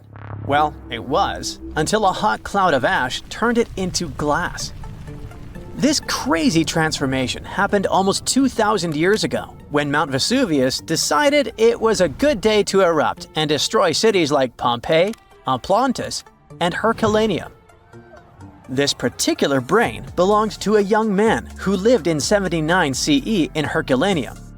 Not the most famous Roman town, but it was the first place that was discovered under Vesuvius's ashes way back in 1709. Around 200 years later, archaeologists found the remains of this young man lying face down on a bed. All the smoke and ash probably made him disoriented, so while most of the citizens of Herculaneum rushed to the shore, hoping to be rescued, the brain guy ended up trapped inside a building and passed out. Weirdly enough, this saved his brain from completely disappearing. How in the world does a brain turn into glass? Well, when Mount Vesuvius erupted, it didn't expel just lava. It also sent away a really hot cloud of ash before the solidified lava could flow down. This type of lava, known as pyroclastic flow, could get as hot as 869 degrees Fahrenheit. An insane temperature, we know. Hot enough to melt your brain, but not hot enough to turn it into glass. The cloud of ash, however, can reach temperatures between 932 degrees Fahrenheit to 1,112 degrees Fahrenheit. But to turn something into glass, you don't just need heat, you need rapid cooling too. To put it simply, you have to heat something to a very high temperature until it melts into a liquid. If you let it cool down slowly, the molecules of this liquid will start to calmly organize themselves in the shape of crystals. But if this something cools down super fast, it will solidify in whatever shape the liquid was. It's like making ice cubes. If you pour water into a tray and stick it in the freezer, it will turn into ice because it cools down quickly. But if you leave the water out at room temperature, it'll just evaporate. This means that the brain melted due to a really high temperature, but before it could crystallize, for example, or just boil away, it got really cold. The flow from the eruption was not hot enough for this to happen, but the cloud of ash that reached town before the pyroclastic flow was hot enough to start this process, and fast enough to leave just at the right time. To figure out the exact temperature needed for this brain-to-glass transformation, scientists used a technique called differential scanning calorimetry. This fancy name basically means that they heat up glass shards to see when they start to change shape. They discovered that the cloud of ash had to be exactly 950 degrees Fahrenheit hot for the brain cells to start melting. Now, remember how I said this guy was inside a building, but most of the citizens were outside? Well, those people were also exposed to this drastic change in temperature, but they didn't turn into glass because they were not being protected by the walls of a building. The protection provided by the skull surely helped our guy, but it was not enough. And since other people didn't have the same protection, their brains basically poofed. And before you ask, no other parts of his body turned into glass. You see, you need some liquid for the glass-making process to happen. The brain has a lot of water and fat, which makes it a prime candidate for the glassification process. Yes, I've just made that word up. Other organs might have contained liquid, but they weren't as protected as the brain, so they were destroyed by the heat. And bones? Well, bones don't have enough liquid, so they just remained the same. The ones that didn't char, anyway. When the brain turned into glass, it looked a lot like an obsidian stone, a type of volcanic glass formed by the cool lava of a volcano. Even the forensic archaeologist who discovered this glassified brain thought it was just a stone at first. He was studying the bones of our hero when he noticed something shining inside of his skull, right in the middle of all the volcanic ash that filled it. To his surprise, this thing was way more fragile than obsidian and smaller too, with some fragments being only a few millimeters large. He only figured this was part of that guy's brain after he took the glass to the lab. With the help of a microscope, he discovered that this was not a stone but an organic tissue, which is basically cells that form our organs. This organic tissue was made by protein, a molecule produced by living things like animals and plants. And this was not just any protein. This one was specific to the human brain because every organ is made of different types of protein. The researchers also found nerve cells preserved inside this glass, complete with the tendrils that help them receive and send messages. The microscope also showed what was left of myelin, a fatty substance that gives a speed boost to the messages traveling along the nerves. This isn't the first time scientists discovered preserved human brains. In fact, more than 4,000 brains have been found since the 17th century. It may not look like a big number, but keep in mind that finding only the brain preserved in a skeleton while the other organs are gone is not that common. You see, the human brain is actually the first thing that decomposes when we're 6 feet under, and it usually turns into liquid. When scientists stumble upon a human brain, it's usually dried, frozen, or literally turned into soap. A brain can be dehydrated if a person perishes in a place that is very hot, like a desert. Frozen brains are found, obviously, in places that are super cold, like polar tundras. A brain turned into soap may sound weird, but the saponification process is not that rare. You need a lot of fat and oils to make soap, and the human brain is filled with this. It's a complex process, but if you find a brain that turned into soap, it must have been buried in a place that is very wet and has little oxygen. Back in 1982, for example, construction workers found dozens of human skeletons in a pond in Florida. They were all 8,000 years old, and 91 of them actually had their brains still somewhat intact. And by intact, I mean they turned into jelly soap. During the 2000s, the brains of 45 people were found in Spain, preserved because of this saponification process. This discovery helped researchers understand the chemical composition of the brains and even the weather conditions of the moment when these people passed away. Scientists also discovered two 3,700-year-old brains in Turkey that belonged to a middle-aged man and a teenager that were trying to escape an attack on their city. This time, the brains turned into charcoal because of a super hot fire. And even though their skulls preserved the brains in this state, the heating and cooling process was probably not intense enough to glassify them. But this? It's the first time in history that scientists have found a brain that naturally turned into glass. It's like finding a unicorn, but in a more scientific way. So what does this discovery mean? Well, for starters, it gives us a glimpse into the lives of those who existed such a long time ago. Secondly, it taught scientists an amazing way to preserve the human brain. It also shows just how powerful nature can be. Powerful enough to turn a brain into glass, but delicate enough to preserve it for thousands of years. So, let's give a shout out to the young man who unknowingly contributed to science. He probably had no idea that his brain would one day be the star of a groundbreaking discovery. His tragic end has given us a fascinating peek into the past. Deep beneath the soil in Scotland lies one of the largest Neolithic stones ever discovered. If it had been left above ground, it might have drawn more visitors than Stonehenge. But something strange happened. After excavating it, the archaeologists chose not to display it. Instead, they reburied it for good. Whatever they felt, whatever they saw, it was enough to seal the stone back into the earth. Why though? I mean, we know Neolithic people drew and carved warnings and important pieces of information on stone. That's why the Cockno stone was so intriguing when it was first discovered. It all began with Reverend James Harvey, a local minister who stumbled upon this enormous slab back in the 1880s near Clydebank, just outside Glasgow, Scotland. The stone was a typical sandstone, like the ones you'll find in Stonehenge. But it was a smooth type of sandstone that worked as a canvas. When Harvey found the rock, it was covered in swirling rings, deep grooves, and strange cup-like markings.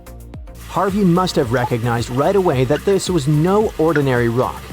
It was a message from thousands of years ago. As a matter of fact, it was a message straight from 3000 BCE. Cockno means little cups in Gaelic. The ones who named it were literally describing what they were seeing, rings upon connecting rings. These drawings have sparked so many theories. Some experts see them as the earliest forms of written language, like abstract codes that predate words. And then there are those who think the stone holds a map of the sky, a way for Neolithic people to track the sun, moon, and stars. Like the pyramids of Giza, which some people believe are hauntingly aligned with the constellation of Orion. The cups and markings on the Cockno stone could be aligned with some special constellation. The most bizarre theory is the one that says the stone was used as a portal. One of the scientists says that locals believed that the drawings could indicate this was a place to be reborn, a place where people could sink into the earth, only to be born again. In this life or in the afterlife. If that were true, maybe that's why they hid it, right? Not quite. In the 1930s, an archaeologist named Ludovic Mann heard about the rock and decided to visit it. This guy had an unusual idea and decided to take paint to the site and paint over the markings on the stone's surface. His weird idea had a deeper meaning though. He was trying to connect the dots, literally, and see if the stone worked as an ancient astronomical chart. He thought the carvings might predict solar and lunar movements, even eclipses. Some say that actually what man did was vandalize the slab of stone. That's maybe why archaeologists decided to rebury the stone back in 1965. They noticed markings of graffiti and erosion from the climate and agreed that it was best kept safe under the ground. The Cockno stone stretches roughly 43 feet by 26 feet. That's almost the size of a bus. What sets the Cockno stone apart from other slabs of rock is how clear and complex its carvings are. Many scientists call it one of the best examples of this prehistoric art in all of Europe. The patterns that show up there can also be found at various Neolithic sites across Europe and beyond, such as Greece, France, Australia, Spain, Italy, and much more. They all share similar cup and ring markings. To be clearer, this type of prehistoric art is also known as a petroglyph. Petroglyphs are carvings made by prehistoric people right into the surface of rocks. Instead of using paint, they chipped, scratched, or pecked at the stone to create images like animals, symbols, spirals, or scenes from daily life. Yet despite all the attention, no one has cracked the code on the Cockno stone. Instead, this is what happened. For a while, it rested quietly beneath the soil until it was dramatically unearthed back in 2016. I say dramatically because this decision shook the archaeological community. Archaeologists from the University of Glasgow decided to reopen the site to study the rock once again. But this time, Instead of exposing it to the elements, they used drones and high-tech 3D scanning to capture every groove and swirl with shocking detail. The team created a digital replica so precise it could be studied without ever touching the real thing ever again. This new approach gave hope that one day the Cockno stone might finally reveal its secrets, or at least help us understand what Neolithic people thought was worth carving into stone and hiding beneath the earth. But this digital resurrection came with a price. The real stone, vulnerable after centuries underground, had to be buried once more, shielded from the various hands and, let's face it, smelly feet of the modern world. Now, the Cockno stone sleeps once again beneath the Scottish soil. Something needs to be clear here is that although researchers haven't decoded the symbols on this rock yet, they do know one thing. Neolithic rock art was a powerful form of communication and spirituality for ancient communities. These carvings were carefully etched onto rocks, scattered across hills, grazing lands, and near water sources. They likely served practical purposes such as marking important locations or guiding seasonal movements, but their significance went far beyond that. For Neolithic people, these carved stones were deeply spiritual, acting as connections to ancestors, natural forces, and sacred landscapes. The rocks carried meaning as part of a larger relationship between people and their environment. They helped turn the landscape into a living map of both everyday life and spiritual belief. That's probably why we find it all over the world. On the subject of mysterious rocks, we need to talk about these petroglyph-filled rocks that also actually sing. I want you to meet the Kupgal petroglyphs, which are located in Bellary district of Karnataka, India. This Neolithic or Stone Age site was first discovered in the late 1800s, lost, and then rediscovered in the early 21st century. These petroglyphs were carved into the dark surface of dolerite rock. Different from the soft and tender sandstone, the dolerite rock is a hard, dark volcanic rock formed from cooled magma. This fascinating rock art focuses mainly on cattle, specifically the long-horned humped variety we still see in the region today. These aren't just random doodles. Some of the cattle are drawn solo, while others appear in scenes facing off against each other, being ridden by human-like figures or surrounded by people with bows and arrows, maybe representing hunting or capture. Beyond cattle and humans, there are a few other animals like elephants, tigers, deer, and some abstract symbols like dots, ladders, or footprints. But there aren't big narrative scenes. The most interesting thing here is that Kupgal, apart from being visually expressive and super important, also sings. Among its most unique features are the so-called rock gongs. These rock gongs are boulders with natural cup-like depressions that ring out like bells when they're struck with smaller stones, often called a hammerstone. What happens is that instead of emitting a dull thud, the rock sings. It's like Earth's own xylophone. This is a real phenomena that can also be found in other parts of the world. These so-called musical rocks emit resonant metallic tones that can be heard for hundreds of feet. Most rocks, when you hit them, don't produce sound because they absorb energy. But certain types of rocks, usually the harder ones, are more dense and at the same time elastic enough to vibrate when they're struck. In many ancient cultures, sound was used for more than mere entertainment. For many cultures, sound was used as a bridge to the divine. So researchers suggest that these gongs might have been used in spiritual ceremonies and gatherings. Okay, what if I tell you that the extraterrestrials we all imagine as little green men may actually look like very normal Earthlings and chill in Europe? This is the Iberian Peninsula, and people living there are under suspicion. Ooh. Here's the reason. Somehow, parts of the most important artifacts that the Iberian civilization called Treasure of Valena are made of metal that simply can't be found on Earth, because it's metal from a meteorite. Now let's tackle this step by step. This is the artifact itself, and it's composed of 59 different objects.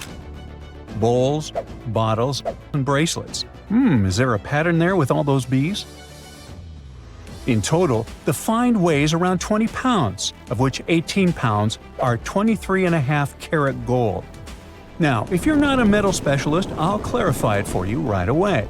For comparison, 23 karat gold is 95.8% pure gold, so 23.5 karat is even purer. The remaining percentage goes to other metals to help add strength and durability to the precious alloy. There was also silver, iron, and amber in that set. The artifact could have been pretty straightforward, but for these two, let's call them imposters. Look at this wrought iron bracelet and this hollow hemisphere. Can you see that? Those rusty lines on the hemisphere and the overall weird color of the bracelet do stand out, since everything else is made of purest gold. This all started back in 1963, when a researcher noticed a dark leaden metal among the shiny bowls and bottles. The metal was shiny in some areas and covered with a ferrous-looking oxide that was mostly cracked. Now, just so you understand, gold does not usually act this way. Gold is one of the least reactive of all metals, so it won't even tarnish, let alone rust. To figure out where this suspicious iron came from, researchers turned to mass spectrometry, which checks out the mass-to-charge ratio of molecules. Their findings showed that the nickel in the iron is similar to that found in meteoritic iron. Simply put, the bracelet and the hemisphere are of extraterrestrial origin. Ooh. Now, the exact age of the trove is hard to determine, yet it's crucial. We need to know the exact age to see if it coincides with the start of the Iron Age in the Iberian Peninsula. If it does, then no further questions here. But if it doesn't, well, it's, at the very least, weird, if not suspicious. So there's this three-age system. It comprises the Stone Age, then the Bronze Age, and then the Iron Age. The Stone Age is of no importance here, so let's compare the Bronze and the Iron Ages. The Bronze Age began when it was realized that combining copper and tin produced a material that was more durable than either metal alone. This era was all about major upgrades in tools and weapons, but two standout inventions were writing systems and the wheel. Then came the Iron Age. This time was all about slowly bringing iron into everyday life. Iron was way easier to shape into cool designs than bronze. Now, this was a big deal because iron, especially transformed into steel, provided significant improvements in all aspects of life. Tools became lighter, cheaper, and stronger compared to their bronze equivalents. You get it? Good. So, researchers have long debated whether the treasure dates back to the post-Archaic era or the latter part of the Bronze Age. The most recent study claims that those artifacts were created in 1400 to 1200 BCE, and something really doesn't add up. First off, the Iron Age began around 500 years after these artifacts were crafted. Plus, ancient craftsmen couldn't know back then how to work with metals that landed on Earth approximately 1 million years ago. And while the dates are really hard to explain, there is a logical explanation for the craftsmanship. The theory here is that those metal workers simply had access to the fallen meteorite, and thus, they could study it well and discover its properties before using it for decorative purposes.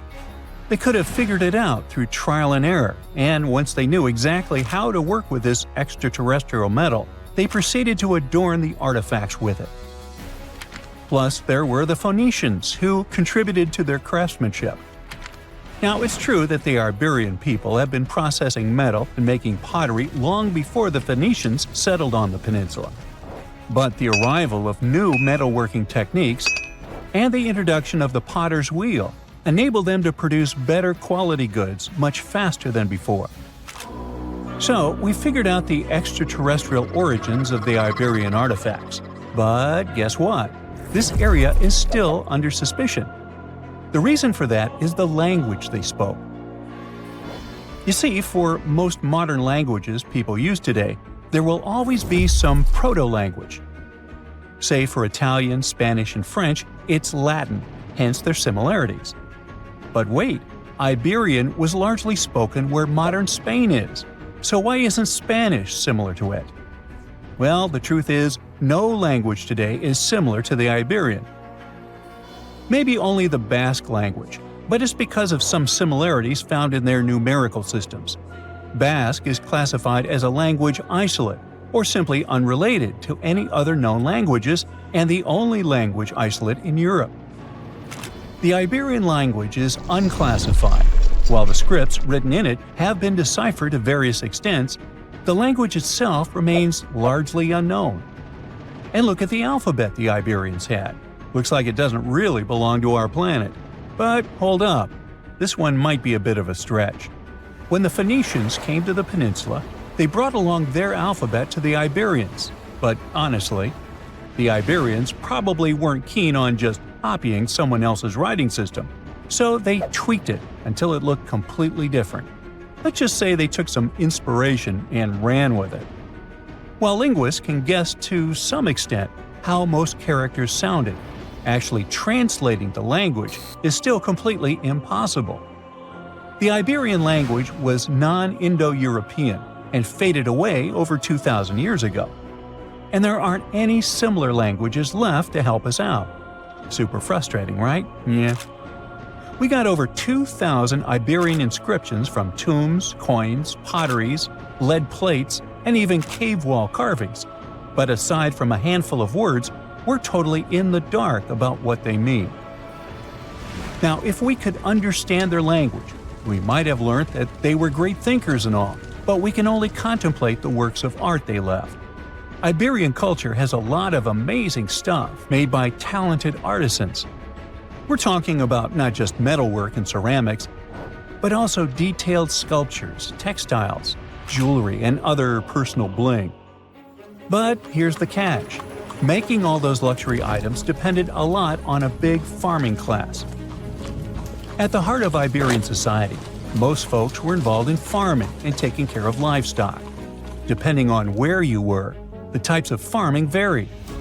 For example, up in the north, they were all about growing grains, while down in Valencia, they focused on producing olive oil and other agricultural aspects. In the west, raising animals was the name of the game. Still, we don't have much information about the day-to-day lives of the many people doing this essential work. Yet, on the flip side, we know a lot about the upper class of Iberian society, who control these agricultural resources and hire the artisans. By the 7th century BCE, we start to see a group of Iberian princes who were living the good life, trading with the Phoenicians and enjoying fancy luxury items. You can spot this elite class in their burial practices. Cremation was the go-to method for funerals among the Iberians, and wealthy individuals were often found in cemeteries with all sorts of lavish goods and funerary sculptures that give us a peek into the fashion and hairstyles of the rich.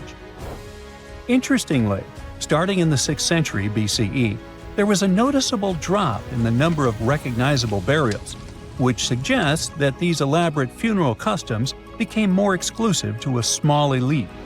Meanwhile, the fate of the majority, farmers, artisans, soldiers, and laborers, who made up a big chunk of the population, remains a bit of a mystery. It used to be a pretty advanced civilization, but it vanished without a trace. Researchers think it could have been due to some massive earthquake, but so far, we don't know for sure. Miles and miles of yellow sand, treeless mountain ridges, and scorching hot sun over your head. And suddenly, something you'd never expect to come across in a barren desert. A small group of overexcited people. They're as happy as you would be if you'd won a lottery. They've just found an ancient tomb, once flooded with its walls in bad shape. But the stuff they discovered inside proves that this is the burial site of one of Egypt's most mysterious pharaohs.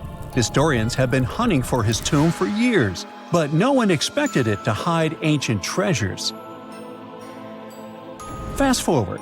After careful examination of the site, Egyptian officials have announced the discovery of the tomb of King Thutmose II. It's the last missing tomb from Egypt's 18th dynasty. And this is also the first royal tomb found since King Tutankhamun's was discovered in 1922, in more than 100 years.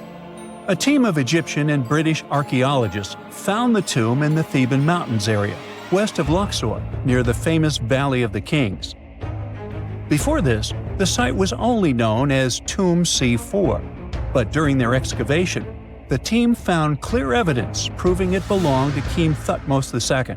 Archaeologists actually found the entrance and main tunnel leading to the tomb in 2022. But at first, they thought it belonged to a queen because it was near the graves of Thutmose III's wives. It was also close to Queen Hatshepsut's tomb. Originally, it was prepared for her when she was just a royal wife, but everything changed when she became pharaoh. But we'll talk about this twist of fate a little later. But soon they realized that their discovery was much more significant. They found alabaster jars with Thutmose II's name and the words "deceased king" written on them. That's when they realized that the tomb was actually his final resting place. Sadly, Thutmose II's tomb has seen better days. According to the head of Egypt's antiquities sector and the leader of the Egyptian excavation team, the tomb suffered major damage from ancient floods not long after the pharaoh's death. Water swept through the burial chamber, likely destroying or displacing many of the original artifacts. Much of what had been once inside the tomb was moved elsewhere in an attempt to salvage it. The researchers found out that the tomb had a basic design, with an entrance, a sloping main corridor, and a burial chamber. The corridor was coated in white plaster and rose about 4.5 feet above the floor of the burial chamber. A large staircase and a very large descending corridor of the tomb indicated its grandeur. It took the team a long time to navigate through, though, as the tomb was blocked by flood debris and collapsed ceilings. Only after crawling through a 32-foot passageway with a small 16-inch gap at the top, the worst nightmare for those of us with claustrophobia, were they able to reach the burial chamber. There, they were in for another surprise. They cleared the debris, expecting to find the crushed remains of a burial beneath. But the tomb turned out to be completely empty, and it was not due to robbery. It had been deliberately emptied. The researchers soon realized that the tomb had been flooded since it had been built underneath a waterfall. It happened just a few years after the king's burial, so the contents of the tomb were moved to another location. That's why there was a second corridor in the tomb. It was most likely made to help remove King Thutmose II's body from his flooded tomb. Despite the damage, the excavation team made some really exciting discoveries. They found traces of mortar decorated with blue inscriptions, yellow stars, and fragments from the Book of Amduat, one of the most significant funerary texts in ancient Egypt. The book was meant to guide the deceased through the underworld, ensuring a safe journey to the afterlife. Now, how about we sneak a peek at ancient Egypt's 18th dynasty? It was all about conquering lands, expanding the empire, and building jaw-dropping monuments. Some of the biggest names from that era, Thutmose I and Thutmose III, both legendary warrior kings who left their mark in history. Thutmose I was a fierce fighter who led major military campaigns, pushing Egypt's border further south than ever before, all the way to the fourth cataract of the Nile. His victories gave Egypt access to new trade routes, stronger political ties, and more wealth. His conquests were so significant that they were recorded in the tombs of his top officials. Thutmose III, sometimes called Thutmose the Great, took things even further. He was not only an incredible military strategist, but also the commander of Pharaoh Hatshepsut's armies before becoming king himself. He led between 17 and 20 military campaigns, winning every single one and expanding Egypt's empire to its peak. He even created the world's first navy. Thutmose III is often remembered as Egypt's greatest warrior pharaoh. And sandwiched between these two powerhouses was Thutmose II, a pharaoh who doesn't get nearly as much attention. Hey, the middle child, right? His reign lasted only about 5 years before he passed away at around age 30 in 1479 BCE. He is kind of a mystery. No one really knows what he accomplished. For the longest time, even the location of his burial site was totally unknown. His body was actually found in the 19th century.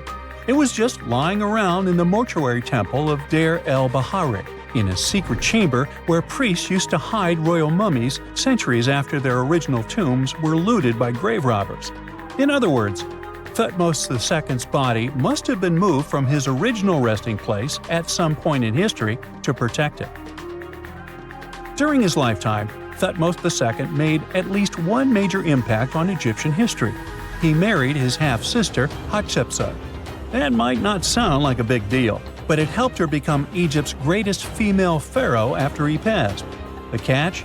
She kept her stepson, Thutmose III, off the throne for decades. When he finally took power, he erased her name from history out of spite.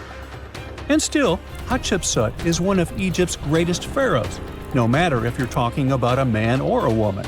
She brought a lot of wealth and art to Egypt. She led a big trading trip to a place called Punt, where she brought back things like gold, ebony, and incense. She also made sure her name lasted by building amazing structures that we can still see today. At Karnak, she added huge obelisks. One of them is still standing tall. She also was the one to build the Temple of Deir el-Bahari with its countless columns. She was buried there. Interestingly, Hatshepsut was often shown in art as a man, with muscles and a beard, like how pharaohs were usually depicted. But she made sure there was always something in the artwork that reminded people she was a woman, like calling herself Daughter of Re, or His Majesty herself. When she passed away in 1458 BCE, Egypt wouldn't have a female ruler as powerful as her until Cleopatra, about 1400 years later. According to Egypt's Supreme Council of Antiquities Secretary General, isn't that a mouthful?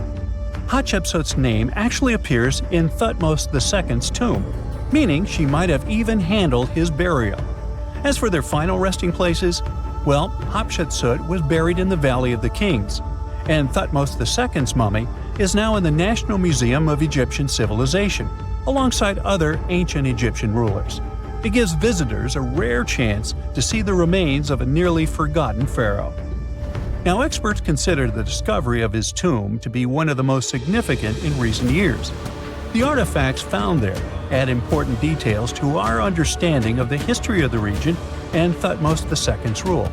And even though the tomb's design is fairly simple and follows the same architectural style preferred by later Egyptian rulers, its historical importance is undeniable. In any case, the mission isn't over yet. Archaeologists are now focusing on solving another mystery. Where did the rest of the tomb's contents end up? The team is determined to continue their search. Who knows what other secrets they will uncover that have remained hidden beneath the sands for thousands of years. Scientists found an entire city of Gyangola that was hidden beneath the dense jungles of Mexico for 600 years. It covers 360 hectares, had over 1,000 buildings, 2.5 miles of defensive walls, a network of internal roads, and a well-planned urban layout with temples and ball courts, and separate neighborhoods for the elites and commoners. For centuries, people believed there was just an abandoned fortress there, based on stories passed on from generation to generation. Until recently, there was no way to see how truly huge it was without spending years on the ground. But thanks to the new technology, a remote sensing tool called LiDAR, they got a 3D model of the area in just 2 hours from a plane. Gyangola was built between the years 1350 and 1521. It was a crucially important place for the Zapotec people, a group that had lived in the area since around 700 BCE. In Gyangola, families lived together in homes with big patios in the middle, surrounded by rooms.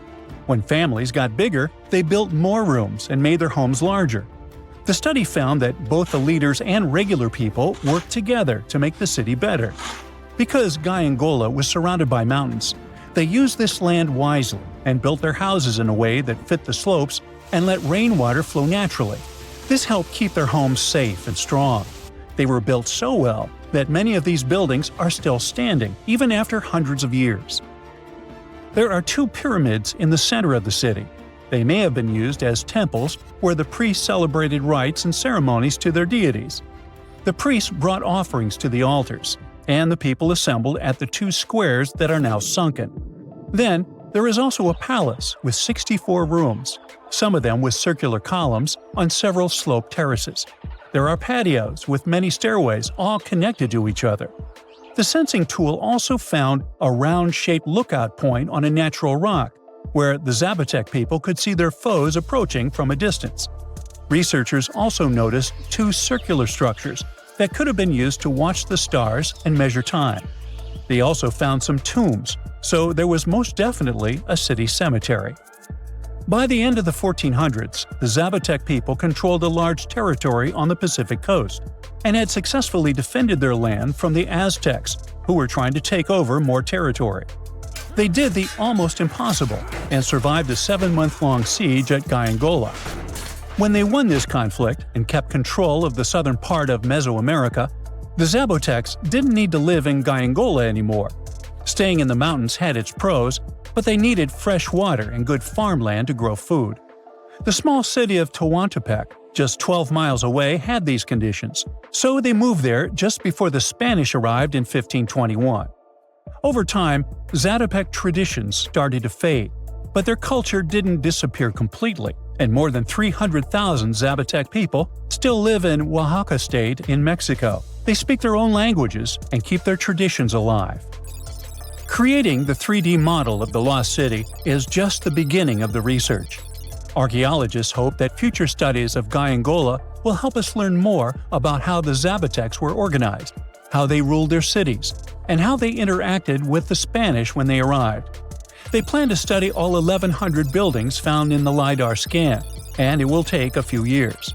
Instead of digging up the ruins, they will use special technology to scan the land and learn more about the city without damaging it. This same tech helped scientists find another massive ancient city that lay hidden beneath the thick green canopy of the Amazon forest. A whole network of houses, plazas, roads, and canals was hiding in the shadow of a mighty volcano. For centuries, many scientists assumed that ancient Amazonian people lived in tiny huts, clearing patches of land to survive. But this city, built 2,500 years ago and inhabited for 1,000 years, proves the opposite. Now, scientists think tens of thousands or even hundreds of thousands of people lived in complex urban societies.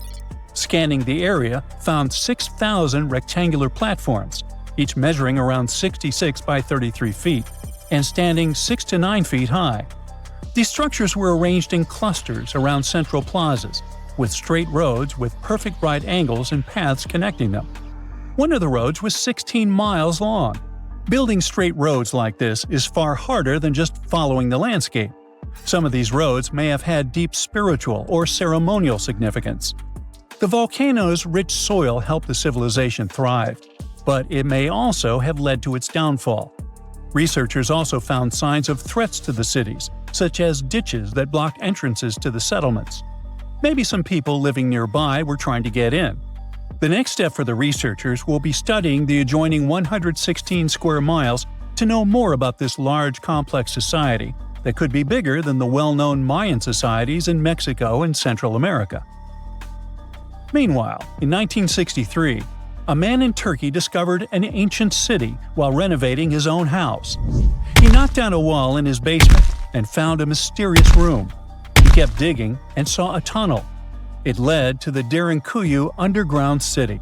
It's one of the deepest multi-level underground settlements in Cappadocia and in all of Turkey. The inhabitants lived on 8 levels and had access to cellars, storage areas, chapels, a school, a study room, and other structures. All floors were connected by an extensive network of tunnels. The underground city was probably built as a shelter. The construction is hiding at 279 feet deep, and you can't see it from the outside. The complex was large enough to shelter about 20,000 people with their livestock and food supplies. There was also a 180-foot ventilation shaft. Archaeologists believe that Phrygians first built the levels. The Romans used and enhanced the structure later. The golden time of Derinkuyu was during the Byzantine era. The next lost and found city appeared only in a few inscriptions and ancient texts, so no one could be sure it really existed. Scientists searched the majority of the coast of Egypt, until one archaeologist and his team detected a colossal face looking at them from under the water. The ancient city of Thonis Heraklion was discovered completely submerged 4 miles off Alexandria's coast. In the ruins of the lost city, there were 64 ships, 700 anchors, and a treasure trove of gold coins. Archaeologists believe the 16-foot-tall statue and the temple remains are the most important findings discovered by the expedition. Back then, the city had ceremonies and celebrations that took place in the Temple of Ammon. The ruins and artifacts were made from granite and diorite, so they were in good condition even after having been in contact with water for centuries. They give people a glimpse into what life was like 2,300 years ago in one of the most important trade ports of the world. The city had a network of canals, sort of like an ancient Egyptian Venice. The canals linked many separate harbors and anchorages. Towers, temples, houses, and other structures were also linked by bridges. Thonis Heraklion was the country's main port for international trade and the collection of taxes. No one really knows how the city ended up submerged, but archaeologists connect it with natural causes. At the end of the 2nd century BCE, most probably after a flood, it got covered with water. Then Alexandria, the city founded by Alexander the Great, became more glorious than Heraklion. Before Alexandria's fame, Heraklion was the main port of entry to Egypt. So after the tragedy, many ships heading for Heraklion had to change their route and go to Alexandria. Heraklion lost its glory until its discovery in 2000. So archaeologists have uncovered an entire block of Pompei, and it looks like it all belonged to one uber-wealthy individual. They had a huge private residence, a laundry, a bakery, and a large private bath complex where they literally bathed in luxury. Scientists think it could be the largest ever found there, complete with 3 rooms with different temperatures, exquisite artwork, and a huge plunge pool. It was lying beneath layers of volcanic rock and ash for 2,000 years, but it's so well preserved that it feels like the people had only left a minute ago. The bathhouse was in a residential and commercial block known as Region 9 in the city center. It could fit up to 30 people at a time and was a status symbol used to impress visitors. Only a few houses in Pompeii had a private bath complex, so it was something for the wealthiest of the wealthy. The owner may have invited guests to discuss business or even host team-building events, much like a modern-day CEO of some big company. Guests would start in the first room where they soaked in hot water, then move on to the room where they applied oil to their skin and relaxed in warm water. The final stage was a cold water bath to refresh themselves. It was the largest and most impressive room with red columns and frescoes of athletes. There was also a changing room with a stunning mosaic floor with marble from across the Roman Empire. The complex also had a smaller space painted in pale blue, most likely an ancient Roman shrine used for ritual activities and to conserve sacred objects. It looks like the residence was in the process of renovation. There were tools and building materials in the blue room, like oyster shells on the floor that were supposed to end up on the walls. Another recent discovery from the complex is a large banquet hall with some of the finest frescoes found among the ruins. The bathhouse connected to it, and the guests would enjoy lavish feasts here. In one of the frescoes on the walls of the hall, we can see Apollo and his romantic interest Cassandra, who rejects him. The second fresco shows Prince Paris meeting the beautiful Helen of Troy. Almost the entire floor of the hall is covered by mosaic tiles, over 1 million of them. They probably chose to paint the walls in this room black to hide the traces of soot from all of the lamps. This proves that the hall was lit, and the owners of the residence probably entertain their guests here after sunset. The restorers who are working in the hall need to act quickly to protect new finds and move what they can to a storeroom. They inject a plaster glue to the rear of the frescoes that can't be moved, so they stay in their place on the walls. Archaeologists have been digging at the estate for 2 years. In the summer of 2024, they found the remains of 2 people in the room next to the blue one. They had passed away during the volcanic eruption that buried Pompeii.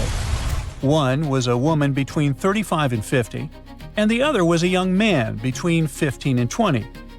Despite the man's age, his bones had signs of wear and tear, so he was most likely of lower status. The woman's bones and teeth were in excellent condition, so she must have been higher up in society, probably the wife of the owner of the house. Scientists found a whole bunch of stuff on the marble top in the room, like glassware, bronze jugs, and pottery. The lady and the young man probably brought them into the room, hoping to wait out the eruption. The guy had some keys near him, and the lady had gold and silver coins and jewelry. The coins are still shiny as new. Pompeii used to be a hub of trade and travel, so these coins must have served them well at one of the many artisan shops, taverns, and about 200 cafes and bars. That's about one place to eat and drink for every 60 residents. They even had fast food shops, something like ancient drive-thrus. Archaeologists dug out one of these with paintings of chicken, duck, and other food that were probably used as a menu. They also found traces of pork, fish, snails, and beef in jars and other containers at the fast food counter. The food was mostly to-go and sold in large jars. There were also some back rooms for sit-down eating and drinking. You would only see the residents with a low income at one of such places, as they didn't have kitchens in their homes and relied on cafe food. The wealthy had kitchens in their residences, but they were small, poorly lit rooms, usually tucked away at the back of the house. Most of the time, the only thing inside was a big brick hearth. Some richer families had a small oven built into the corner, kind of like a pizza oven. The only other things in the kitchen were a water basin for cooking and washing dishes, and maybe some wooden tables for preparing food. Romans didn't have fancy kitchen tools like we do today, but they had everything they needed. They used bronze or iron frying pans, deep cooking pots, and small portable ovens to bake bread. Instead of plates, they served food on big round platters. Lunch was a small meal, usually just some meat or fish, fruit, and maybe some drinks. It was quick and not fancy, so people didn't invite guests to eat with them. Since it got super hot in Pompeii, people took a nap after lunch. Later in the afternoon, they went to the public or private baths, where they would relax, swim, and chat with friends for hours. Afterward, they had their main meal, which was bigger and sometimes included guests. The food was pretty simple, but tasty. Most meals were boiled, smoked, fried, or baked, then flavored with a starchy thickener or fish sauce. The fish sauce was actually so popular that one of the richest families in Pompeii made a fortune from selling it. They even decorated their front hall with a design of garum jars in mosaic. Another big source of wealth in Pompeii was land. Every owner of a big residence had a plot of land where they grow vines or olives or graze sheep. Archaeologists haven't found many of these properties yet because it's hard to know where to look for them. But they did find a burial ground of one well-known Pompeian family in the countryside, next to what they believed was their country house. One of the most exciting things to do for Pompeians with different levels of income was going to the amphitheater to watch big, action-packed shows with gladiators. Their giant stadium is the oldest surviving one of its kind in the Roman world. The shows lasted for days, and crowds came from all over to watch. Fans got so excited that in 59 CE, a huge brawl broke out between people from Pompeii and a nearby town. After that, the authorities shut down the amphitheater for 10 whole years as punishment. Some people in Pompeii even made paintings on the walls about that brawl, bragging about their victory. There were also paintings of the gladiators. Many Pompeians also loved going to the theater to watch plays. The local theater was built in the 2nd century BCE and was later made even bigger and fancier. People watched funny comedies, silly performances called farces, and dramatic plays about ancient myths. Some plays came from Greece, and wall paintings in Pompeii showed that people liked the famous Greek playwright Menander. Next to the big theater, there was a smaller roofed concert hall built around 75 BCE. They used it for musical performances.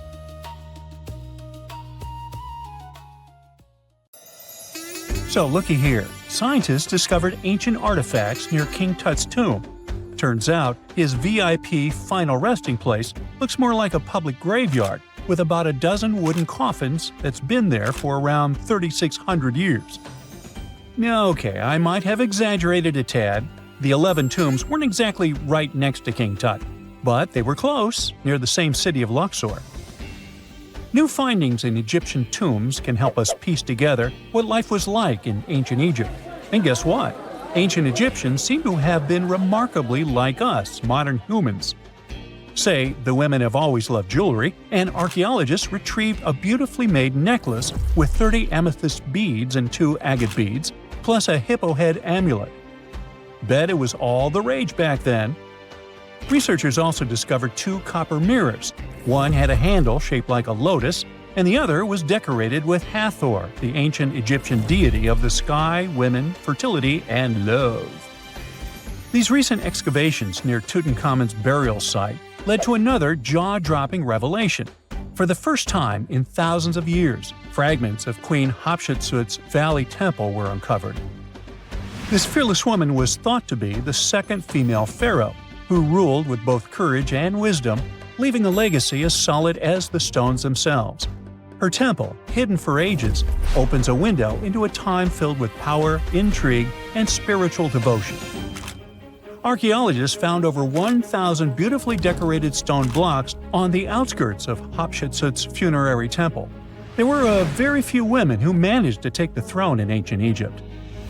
Another tomb was found nearby, and it belonged to the overseer of Queen Teti Sheri's palace, whose name was Jehuti-Mez. Queen Hatshepsut seems to have even more tombs, aces up her sleeve. These tombs were carved into the rock instead of being built as pyramids, showing a unique ancient perspective on how to protect the soul in the afterlife. Experts managed to retrieve some cool ancient pieces from the site.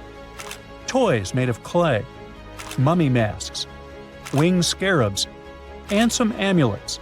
Sadly, there surely used to be way more artifacts, but over the last centuries, there have been people other than archaeologists to stumble upon this site. It's likely that looters got to these tombs before them and may have taken some valuable items.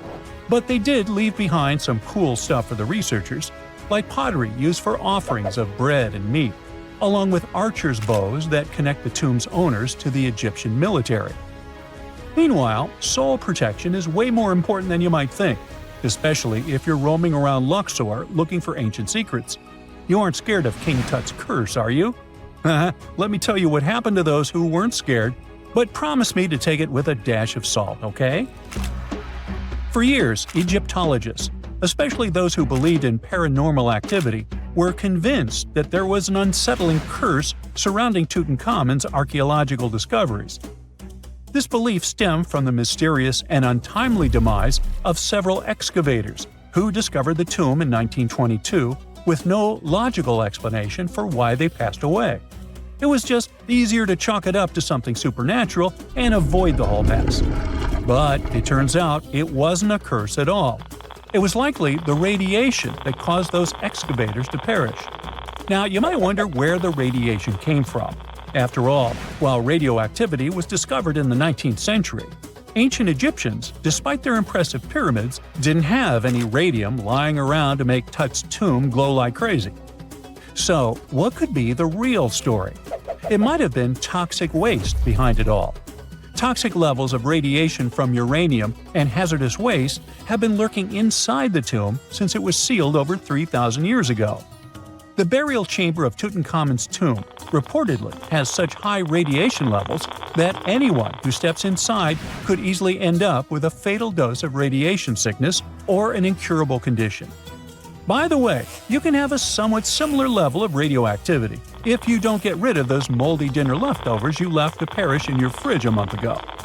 But this radioactivity isn't exclusive to Tutankhamun's tomb. Ancient Egyptian artifacts discovery is rewarding yet dangerous due to unusually high radiation levels in Old Kingdom tombs all over Egypt.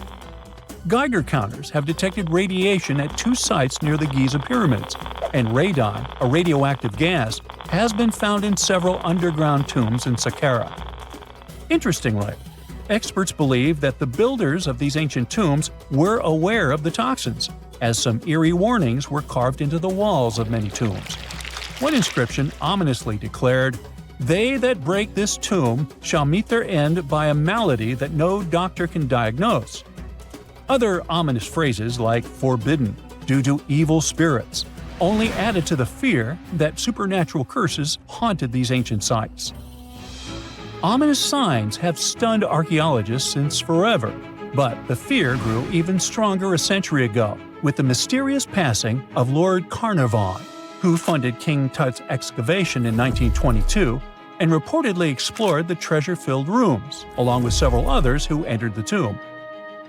Arthur Weigall, another British Egyptologist who was present at the tomb's opening and is credited with starting the curse myth, passed away young when he was just in his 50s in 1934. Chances are the condition that made him pass was connected to radiation. In total, 6 out of the 26 people who were there when the tomb was opened met their end within a decade from various causes. Not only X-ray exposure, those reasons include asphyxia, stroke, heart failure, pneumonia, and even poisoning. Well, isn't this getting a little grim? There was one guy who opened the tomb and somehow managed to avoid the infamous curse, Howard Carter, or so it seemed. Some folks pointed to his survival as proof that the curse wasn't real. After digging up the tomb, Carter published several books on the topic and shifted gears from archaeology to dealing in antiquities for various museums. Despite dodging demise or injury, rumors swirled about how the curse may have impacted him in other ways. One of the big stories linked him to Lord Carnarvon's daughter, Evelyn. Some said he was madly in love with her, but she married someone else, so he chose to stay single. Others claimed they had an affair while she was in Egypt, which ended when her father passed away and she left the country for good. However, there wasn't much evidence to support these stories. Evelyn was just 6 when they met, and they remained friends until his last breath. She was even one of the few attendees at his funeral, but denied any romantic involvement, saying they weren't that close. A year after the revolutionary discovery near King Tut's tomb, Evelyn married politician Sir Brograve Beauchamp and had a daughter. That same year, Beauchamp toured the tomb with his parents, guided by Carter himself.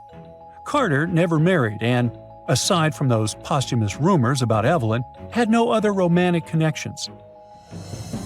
While the curse adds an intriguing twist to his life story, his tendency to keep relationships at arm's length was evident long before the tomb was opened.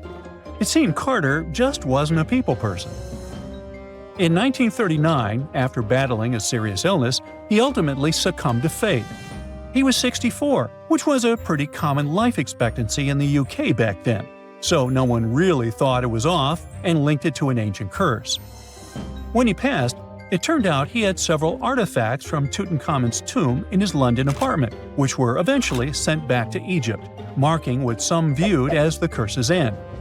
Who knows? Maybe if he hadn't had all those ancient souvenirs at his place, he would have lived way longer. But all the other demises might seem off. The curse theory was likely fueled by some strange events during the excavation. Carnarvon got a mosquito bite that became severely infected, and around the time they opened the tomb, Cairo experienced a bizarre power outage and a freak sandstorm.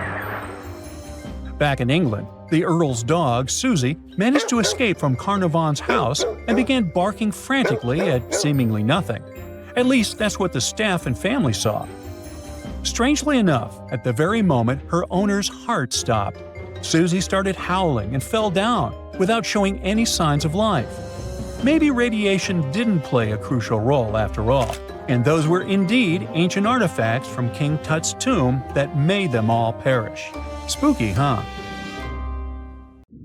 A Portuguese archaeologist just discovered a bunch of sunken ships filled with gold, including a Spanish galleon with 22 tons of gold and silver. This much gold today is worth about $2 billion, and this is the money from one ship alone. Archaeologist Alexandre Monteiro made this discovery almost by accident. He was studying some documents when he found some information about a ship that went missing in 1615, and he decided he wanted to find it. After many years, Alexandre found not just this specific ship, he actually discovered 8,620 shipwrecks in the waters of Portugal alone. Out of this number, 250 are gold-filled shipwrecks, a discovery that would make any Jack Sparrow shake in his boots. Most of these ships went down for boring reasons like the weather, but sometimes they were destroyed in battles, which may or may not have been super epic. They were carrying gold and other treasures from the New World to Europe, and of course, everyone wanted a share. Alexandre had been studying historical shipwrecks for 30 years now, so he has discovered many ships that went down in somewhat glorious ways. In 1816, for example, a ship of one of the richest men in Portugal sank in Australia, with an insane amount of 66,000 silver coins. This was the first ship from Portugal to ever plunge in the waters of Australia. The bad news is that these ancient sunken vessels, filled with riches and epic stories, are not so easy to reach. They're deep down in the ocean and covered by sand. You could still try, but that would be stealing part of a country's history, and you wouldn't want to be that person, would you? Naturally, Portugal was not the only country that explored the seas back then. The coast of Europe is packed with sunken ships filled with gold. In fact, there are about 1 million historical shipwrecks underwater right now, and the treasures abandoned under the sea might be worth around $60 billion. It's an insane amount of money, but let me tell you that these gold-filled sunken ships aren't really worth the hassle. There are many stories of maritime treasure discoveries that turned into insane lawsuits and even long jail time. Our first story starts in 1746, when a violent storm crashed a ship called Prince de Conti near an island in Brittany. The ship was filled with tea, ceramics, and 100 gold ingots.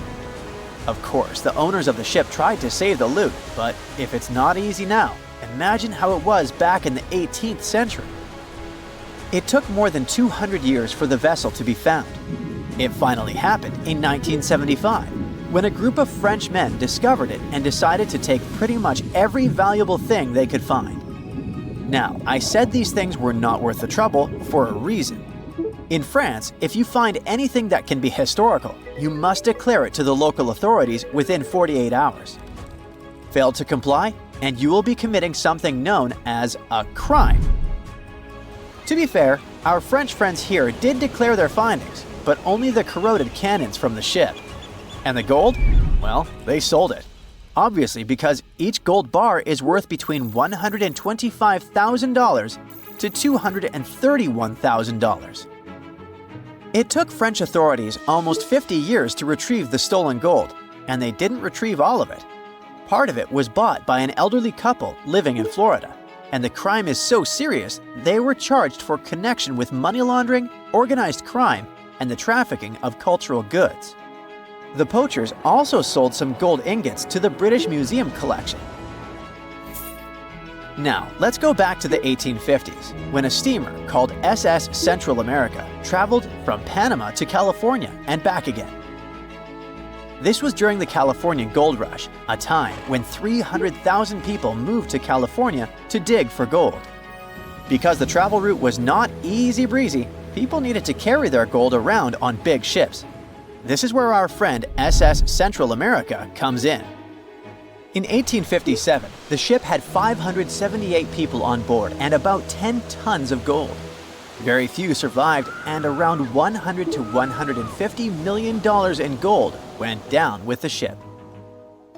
All of this explains why in 1988, a group of investors from Columbus decided to finance a research project to find this ship. The research was led by a guy named Tommy Thompson.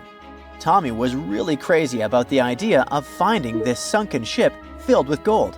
It took him years to find the exact location of the SS Central America, especially because the ship was 7,500 feet beneath the surface of the Atlantic Ocean. and retrieving it required a lot of fancy tech.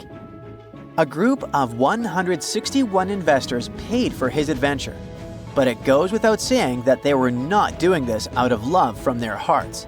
They invested $12.5 million in this project because they were expecting to earn at least 10 times more. But since life is not all sunshine and rainbows, 39 insurance companies sued the research team as soon as they retrieved the gold.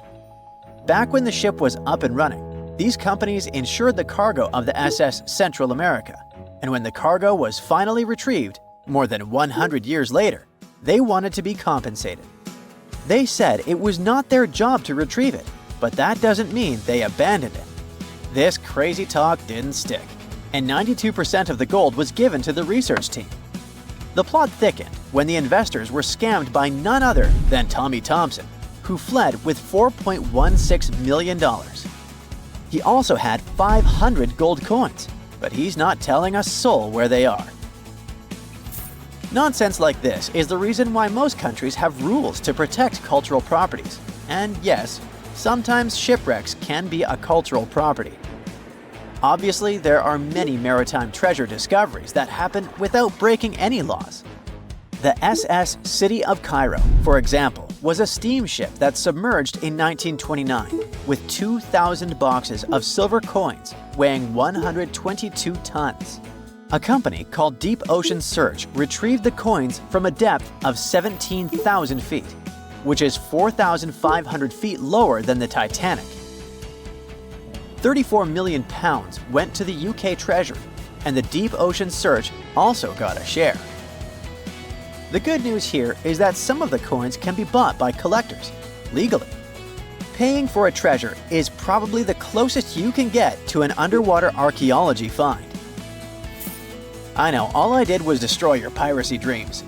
But while raiding gold-filled shipwrecks may be a crime in most countries, or just financially impossible for us mere mortals, not all hope is lost. There is about $771 trillion worth of gold lying on the ocean floor, and it doesn't have an owner. It's like an underwater gold mine, except the gold is in the water. You know how the water of the ocean is salty? Well, the gold gets mixed with the minerals in the water, so it's not like you stumble upon a gold nugget on the beach. Each liter of ocean water has 13 billionths of a gram of gold, and it's very difficult to extract such tiny particles of gold from the water. But that doesn't mean people haven't tried, and of course, there's been a scam here too. In the 1890s, a guy claimed he had invented a thing that would suck gold from the seawater. When he got enough money, he fled the country with the cash. If you really want to get some gold, you could try to extract it from the Earth's core, which has 1.6 quadrillion tons of gold. There's 16 times more gold in the Earth's core than what humans have mined in the whole of history. No hoax involved here, because nobody has dared to go down there yet. With archaeologists discovering gold-filled sunken ships out and about, maybe we can make our own maritime treasure discoveries, or at least save enough money to buy some silver coins. They found the tomb of a royal doctor who lived over 4,000 years ago, a man who held pharaohs' lives in his hands. This man knew secrets that only deities and kings were allowed to hear. And yet, when they opened his tomb in 2024, there was no body, just vivid paintings, untouched by time, and cryptic symbols carved into stone. Who was he, and why was he buried with spells linked to a scorpion deity? The tomb was buried deep beneath the sands of Saqqara. The doctor's name was Tete Nebefu. He lived around 4,100 years ago, during one of Egypt's most mysterious turning points, right at the edge of glory and collapse. These were the final days of Egypt's Old Kingdom. The sun still glinted off freshly built pyramids, but the shadows were already creeping in. The pharaoh, Pepi II, had ruled longer than anyone before him, 90 years.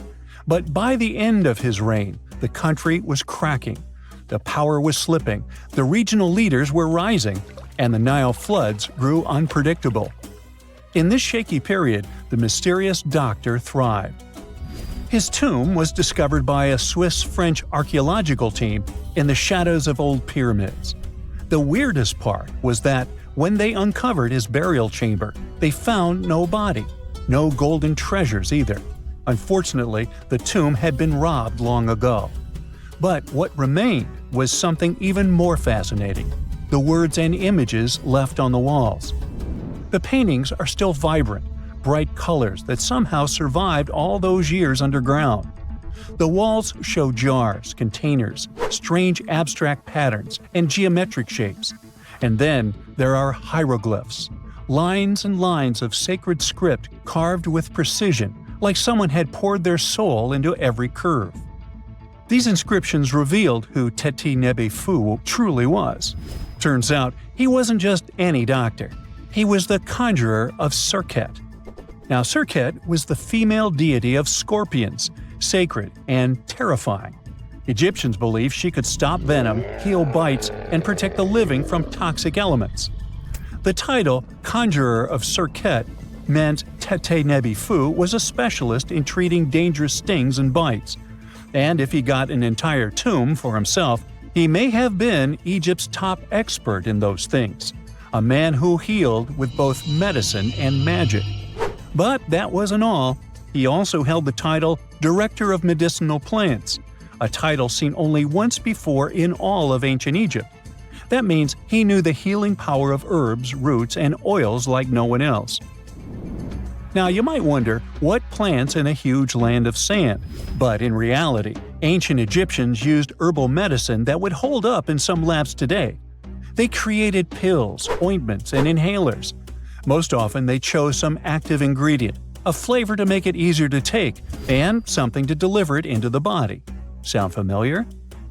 And yeah, they didn't have many traditional plants, so some of these ingredients were bizarre by our standards, like using crocodile dung and acacia mixed with honey.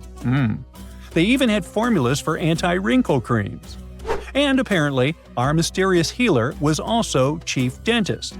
This title is almost never seen in ancient records. Evidence of Egyptian dentists is incredibly rare. Turns out, our ancient genius didn't just fight stings and study plants. He was also trusted with teeth and jaws, which were actually a huge problem in ancient Egypt. These people may have built wonders, but their teeth paid the price. Ancient Egyptians constantly caught grains of sand in their mouths. They often ate grit-filled bread and raw vegetables, which wore down enamel and caused a horrible condition called attrition. This led to tons of problems, including tooth loss. They had to improvise back in the day. For example, crafting the world's oldest known toothpaste from crushed rock, mint, and pepper, which ironically only made things worse for the gums. Or a toothpaste from things like eggshells, pumice, and natron, a salty mineral used for cleaning. They were also inventing mouthwashes from celery, bran, and herbs to ease the problem. Some mummies were even found with crude metal braces and gold wires attaching missing teeth. Though we're not sure if these were for the living, or was it just a nice little addition added as an afterlife gift. So, Teti Nebe Fu specialized in all these fields. 3 rare titles for one man. Now, back in the day, he must have been admired as incredibly knowledgeable. In a world without modern science, he would have been like a sorcerer who knows how some leaf or bark could save a life.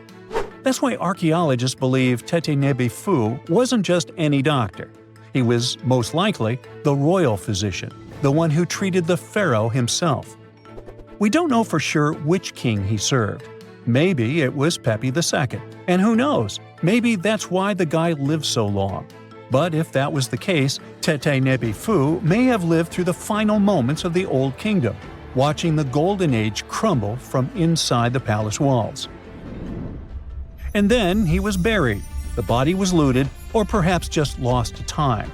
But the team says they're still studying the tomb, still uncovering the traces of this incredible man. Overall, ancient Egyptians were practicing medicine on a crazy advanced level. Some practices feel familiar even today. They had hospitals, specialists, surgeries, and many more things, even medical schools.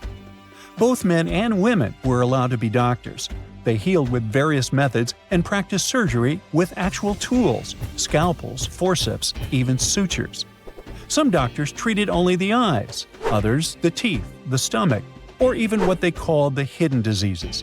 They knew how to clean and dress wounds, could set broken bones using splints made of wood or reeds wrapped in linen, and even prevented infections. There were even proctologists. They also built the first prosthetics, like a wooden toe with leather straps that help people walk normally again. The oldest known prosthetic is 3,000 years old. Now, the most shocking part is how they actually even tried to remove tumors. A recent study looked at a 4,000 years old skull.